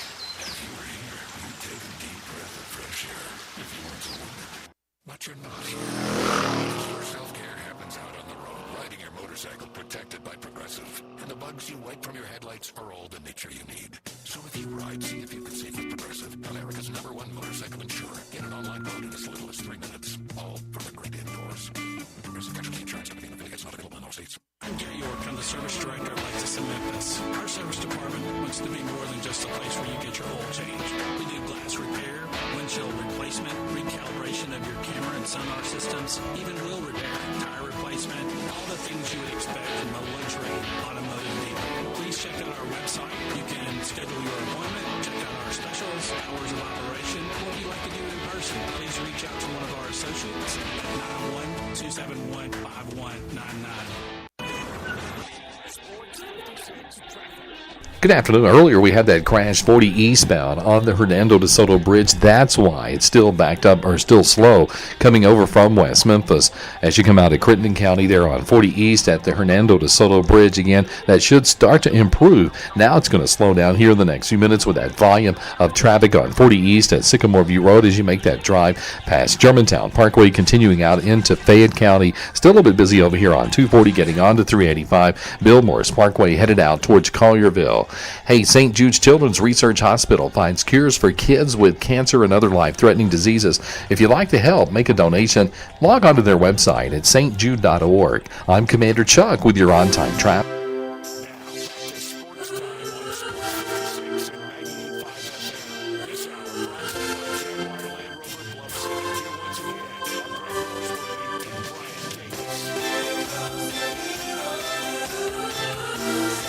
Welcome back into Sports Time. Bryant and Brett with you as we got about 30 minutes left in today's show. We're about to take a look back at the season preview magazines for college football. Look at where they had everybody preseason and kind of how it ended now that we have the AP polls that came out yesterday. But before we do that, Memphis basketball back in action. The Tigers, I should say, because we're going to have a lot of Memphis basketball in town the rest of the week. But Tiger basketball, they're back in action tomorrow night at home against Wichita State. We're going to talk a ton about it tomorrow, kind of leading into that game. But thanks to our friends over at Sissy's Log Cabin, we have a 4-pack of tickets. 4 tickets to tomorrow night's game, Memphis versus Wichita State. You call into the Sissy's Log Cabin listener line right now, 901-360-8255. Let's go. First caller, 901-360-8255. We'll test your quickness. If you call in, if you're the first caller, Landon will get all your information, and you will receive 4 tickets to tomorrow night's game, Memphis versus Wichita State, a big-time AAC showdown downtown at FedEx Forum. But Brett, let's go ahead and take a look at these magazines and see what they have to say. Let's establish up front, though, how big a miss. If preseason the magazines had you 1, how big is missing?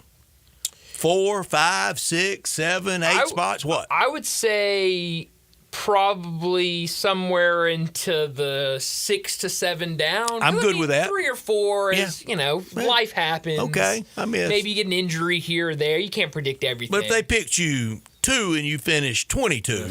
Well, that speaks for itself. Miss, yes. All right, but I have Athlons and Lindy's in front of me and wagged them all over the world between the time I purchased them in June to today. Both had Georgia winning it, being number 1, and Ohio State being number 2. Should we be that mad at Lindy's and Athlon over Georgia 1, Ohio State 2? Not at all. With what that program has done, yes, they deserve being in the top 2. And in fairness to both, they know who buys the magazines. Yes, they do.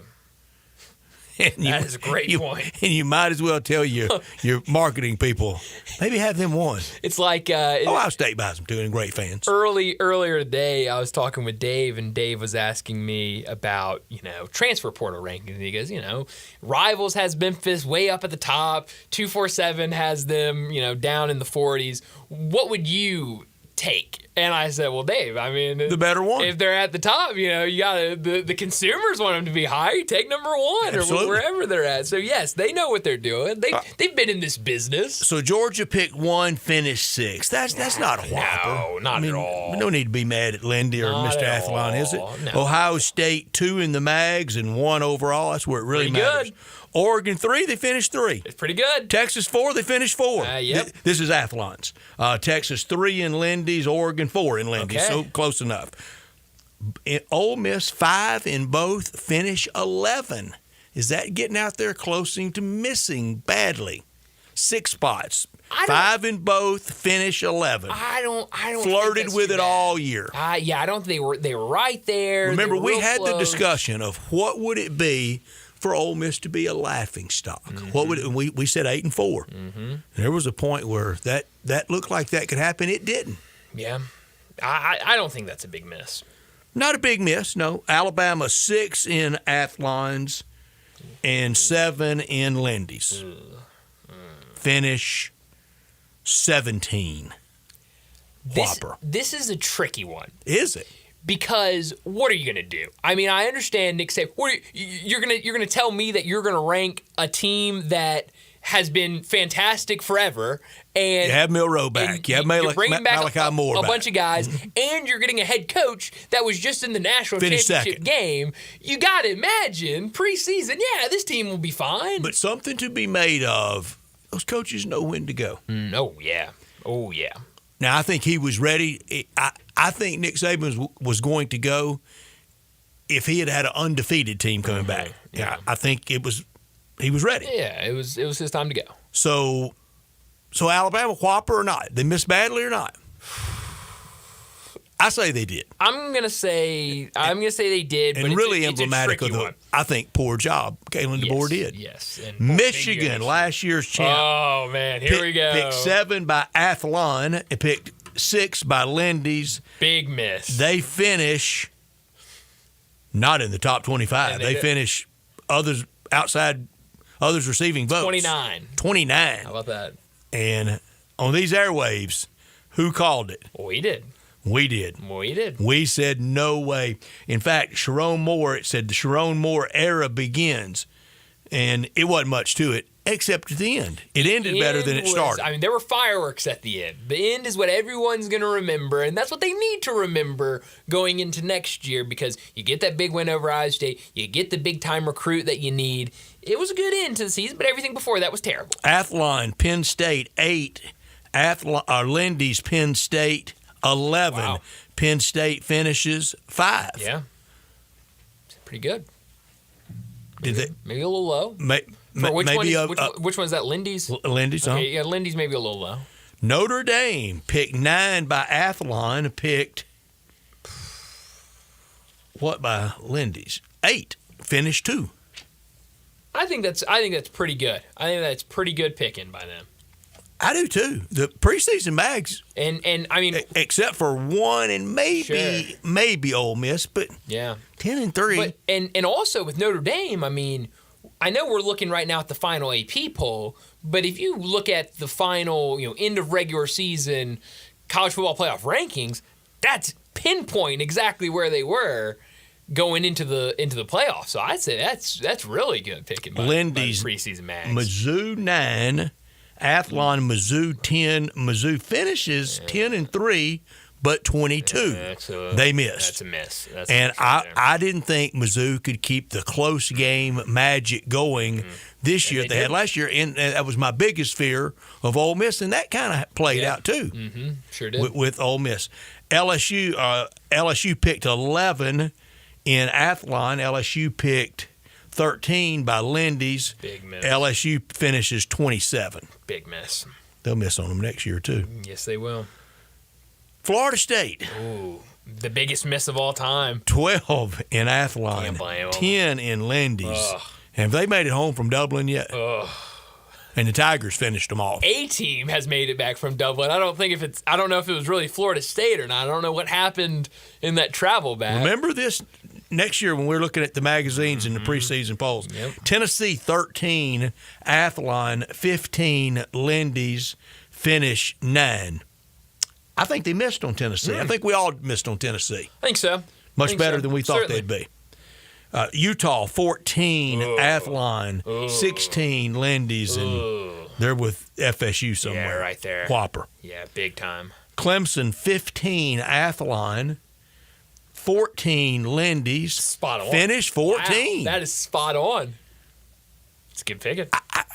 I think the magazines get knocked around too much preseason. Yeah. They have their favorites, Notre Dame, Texas.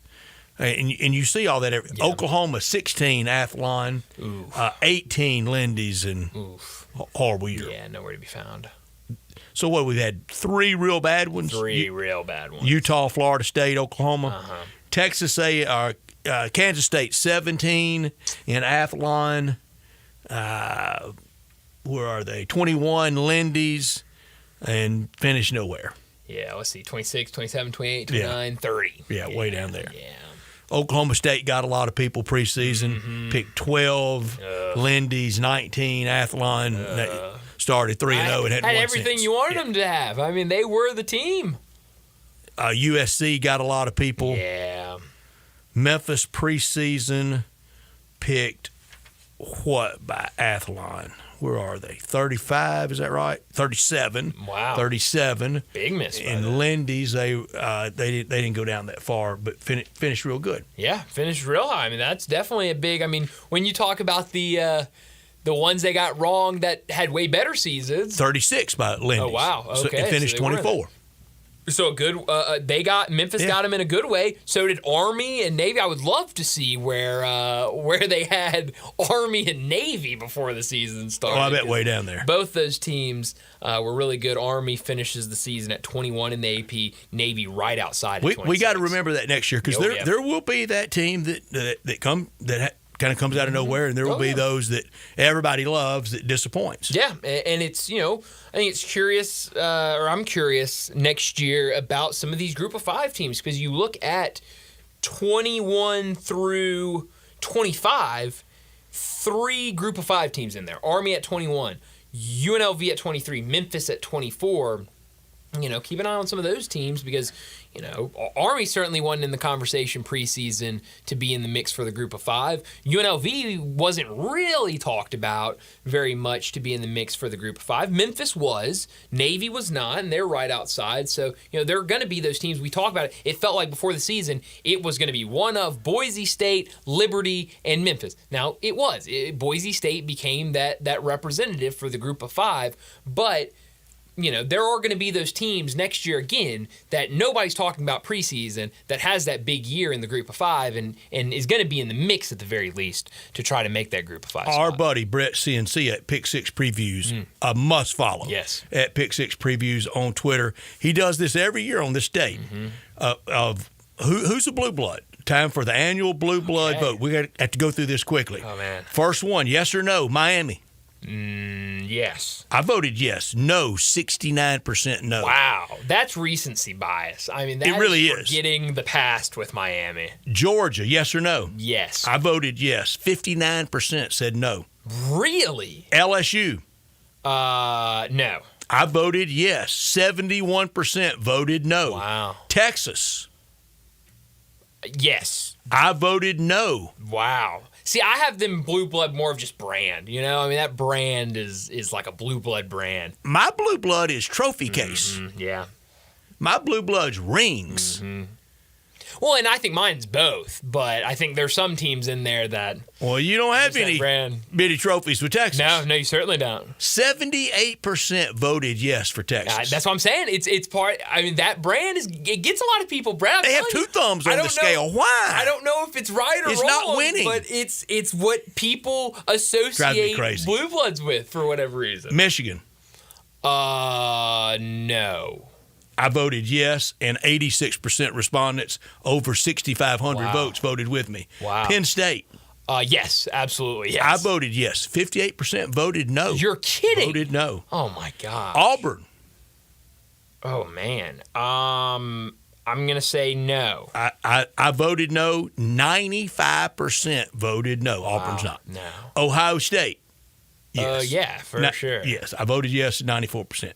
Notre Dame, yes. Yeah. And I voted yes, 83%. Wow. Because they're thinking 1988. Yeah. Alabama. Yeah, of course. Yes, 95%. Yeah. 7,200 votes, yes. Wow. Washington, no. No. 93% voted no. Nebraska. No, I'm going to say no. I voted yes. 73% voted yes. Really? Wow. I was kind of seeing the trend of recency bias. I thought that was going to get Nebraska. See, now I'm predicting too much. Florida. Yes. I voted yes. 77% voted no. Wow. So keep back to the recency bias. Clemson. Yes. I voted yes. 86% voted no. Wow. Wow. Tennessee. No. I meant to vote no, but accidentally because I'm stupid with these buttons. You're one of 13% right. to vote yes. 87% voted no in Tennessee. I meant to vote no. I accidentally voted yes because I'm dumb. That's funny. USC. No. I voted yes, and as did 78%. Wow. Florida State. Yes. I voted yes. Only 26% voted with us. 74 voted no. I don't understand where the voting's coming from. I have no clue. Oklahoma. Yes. Yes, and I voted yes, and 82% voted with us. That was all of them. That's hilarious. Wow. I mean, I thought I was predicting too much. I thought I knew where they were going, and I had no idea.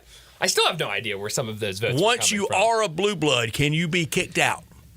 Yes. I don't think you can. Really? I think when you've accomplished it now, but on the long march of college football history, then that means I would have kept Army and Navy in there, and they're not. Well, and that's the thing for me is when did it come? Like if you're winning those in the 80s and 70s, then Yale sure, and Harvard and Penn and Princeton in the 1880s. Those when we've got Landon over here pulling up wins from the 20s. It's why my list is better from 1972. Hating on the 20s, man. I'm just saying. I liked your 20s vote. I didn't. It's why my list is better. Exactly. And I did move. I did move Ohio State up. I love it. Where'd you move them up to? I moved them all the way up to 6. Okay, we talked about a big bump coming for either of those teams. But yeah, I think if you've done it since a certain point in time, then yeah, you can't lose. I'm thinking I need to move my 72 back 5 or 6 years. Really? Maybe kick it off at 80. Maybe. But that would hurt Notre Dame. It would certainly would knock Notre Dame out of their 2 out of 3 in that time frame from 72. Yeah. Maybe we don't change it. I think. And look what it would do. Well, no, Texas was before my 72, and they've had one since. It wouldn't affect them. It would cause a lot more work for you if you move that. So I think it's just what I want is more work. Exactly. Well, let's get to our final break of the day. When we come back, we'll wrap up today's show with Crunch Time.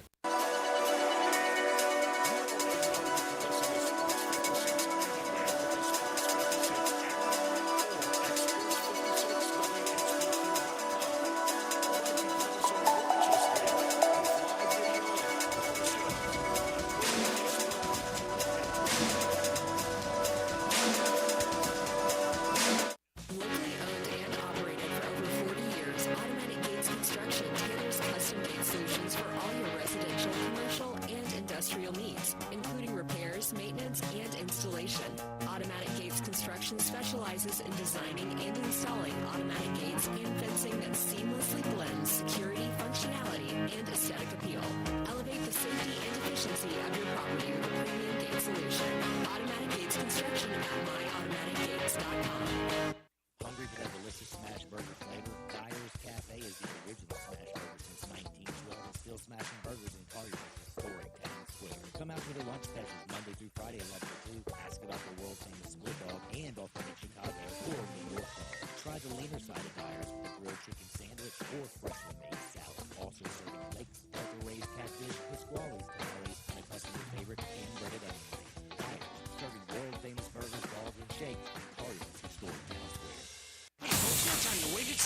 36th annual January sale going on now at Sunrise Buick GMC of Wolf Case. Didn't get what you wanted for the holidays? That's okay. Now's the time to take care of you. Are you 100% happy with your car? Right now's the time to get you a new ride. Huge rebates, big discounts, low interest rates. Sunrise divorce, low pages, no credit. It's all okay at Sunrise.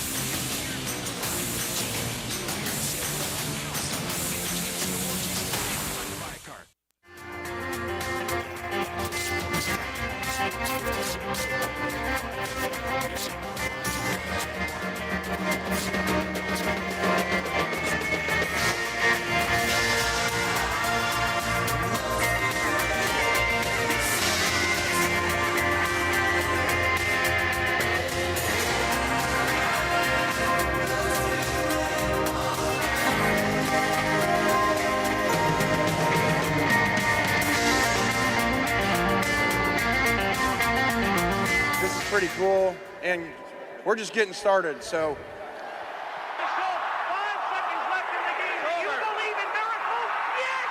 Spanning the globe. Go crazy, folks! Go crazy! This is for all the biggest crunch time. You are looking live. In your life have you seen anything like that? Goodbye! Hello, Haskell. It's obviously crunch time. Hammer, nail, coffin, this baby is over.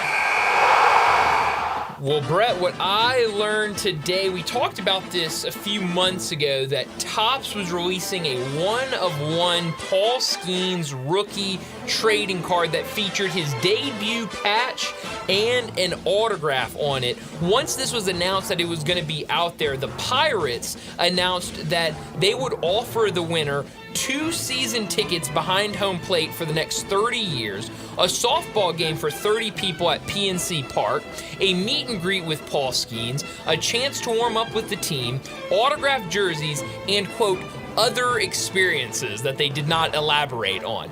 After this happened, after that happened, Livy Dunn, which is Paul Skeens' girlfriend, said that she would give the winner a game with her sitting in her box if they took the Pirates offer. Well, yesterday, an 11-year-old pulled the one-of-one card. Now, I was reading something this morning on The Athletic that says that this card could go for up to $1 million if it went to an auction. So they're not trying to cheat the little guy out of it, are they?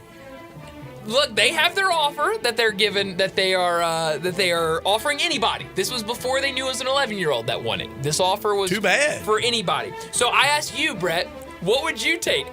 The offer from the Pirates, or maybe $1 million at an auction? Oh, I take the cash. Absolutely. Absolutely. Always take the cash. I cash. say hold on to it and see, because I think Paul Skeens is going to have a very successful career. I'm just scared they were going to try to cheat the kid out of being underage or something. No, I haven't seen anything like that. I hope not, because I did start thinking about that with, season tickets for an 11-year-old for 30 years. I mean, you will have them for a really long time, but it could get tricky. I haven't seen anything like that. The text pouring in. Oh, man. Oh, man. Be careful with those. What I learned, Boogie Flan says goodbye to the Razorbacks and to Cal Heath. Hand injury for 2 months. Was it severed? I mean, let it get well and come back. He's out of there before his draft stock falls. And the whole Cal experience at Arkansas has been an utter disaster. Yeah, it hasn't been fun for them. And the pep rally of the hiring. Yeah. The Illinois game. Yeah. What else? A lot of losses in conference play. They're really starting to stack up. Yeah, it's getting ugly over there. Now you lose your one of your star players and out for the season. I'm with you. How are they going to get points? It's great. Maybe Nelly Davis, John L. Davis. Maybe he comes out of his shell a little bit for Arkansas. I doubt it, but maybe. What I could have done without today is the news. We touched on it earlier today, but the Miami Heat suspending Jimmy Butler again. He served a 7-game suspension about a month ago when he made very public that he did not want to be a part of this team. He did not like playing basketball in Miami. Now a 2-game suspension for Jimmy Butler because he missed a team flight. They're on the road for back-to-back games. So they said, you know what, Jimmy? Just stay at home. We'll be fine without you. And this thing's getting really ugly in Miami. And that's a shame because again, like I said with Keith Smith, this is no half slung together organization. He culture, Brett. Yeah. One of the great ones. I could have done without Gonzaga. They can't lose enough to have the steep fall in the net. The net, if you think Joe Brackets loves Penny Hardaway, and he does. He does. The net really loves them some Gonzaga. They're 2-5 against quad 1 teams. 2 losses last week. They've fallen all the way to 19 in the net. All the way to 19. That big fall we knew was coming for them when they started dropping WCC games. Yeah, not. That's Gonzaga for you, though. The WCC gets a pass, too. Yeah, it definitely does. Where are you beaming tonight? Beam me downtown to FedEx Forum for the Grizzlies against Charlotte. Only time they play each other in Memphis this year. Once in Charlotte, once in Memphis. 12.5-point favorites. It's like the Grizzlies are playing Montana State tonight, aren't they? 240.5 over and under. That's a lot of points. It's a lot of points, like you said earlier. Some of those 3 balls are going to have to be dropping. Trying to get to 14 over 500. Yeah, great opportunity for them. We talked about it earlier. This 3-game stretch, you get past Minnesota, a win there, and now at home against 3 teams under 500. They should be. Charles Lee, the coach of the Hornets, could you pick him out? Nah. If you walked at the front desk, Margaret said, Charles Lee's here to see you, and you walked up there, would you know who it was? I don't think I would either. Hey, Charles, what do you do for a living? Charles, what you been up to? Yeah, I don't know if I'd be able to pick that one out. Being me, we'll have the coverage of it right here on Sports 56 in a couple hours to this Ole Miss Texas A&M game, a battle of top 25 teams. And we've seen since the start of SEC play, it felt like after the first 2 nights it was going to be home team, you've got a great advantage. It has not been anything like that. You never know what to expect when these SEC teams. 2 grinder coaches tonight. Oh, yeah. And so that seems like it's going to be a really, really good one. What if Buzz will break out the vest? You know he will. And then he'll sweating heavily, rip his coat off and slam it on the ground. But we'll have coverage of that pregame starting at 7:30 right here on Sports 56. Looks like Buzz always buys 2 sizes too small on everything. He likes the tight look. He likes the slim fit, definitely. But he's always dressed very well. Only 8 NBA games now with the Man Bites Dog headline of too much snow in New Orleans. That's a real thing. That is crazy. It really is. Those photos are stunning.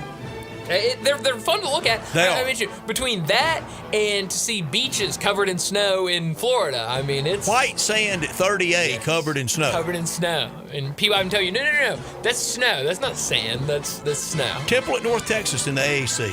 That's a good game. Be a good game. That'll be a fun one to watch and kind of see. Memphis played both those teams, lost to Temple, very close one against North Texas, so that will be a really good-looking one. We've already got one college game. We got several college games starting, but Houston all over Utah right now, 41-17 at the half. And we'll see or hear if there's any booing at Bud Walton Arena. Yes, we will, and you definitely could get that tonight. But Houston, a Big 12 conference game starting at 5 o'clock at night. That is a strange start time. But I wonder if that was weather impacted. It might have been. I don't know. When I saw that earlier today, I was shocked. Because usually you see a 5 o'clock, maybe. Got 1 o'clock basketball tomorrow in the NBA. NBA, 1 o'clock basketball. That would be fun tomorrow. Well, that's all the time we have. Enjoy the night. If you're going downtown, enjoy the game tonight as well. And we'll talk to you again tomorrow afternoon.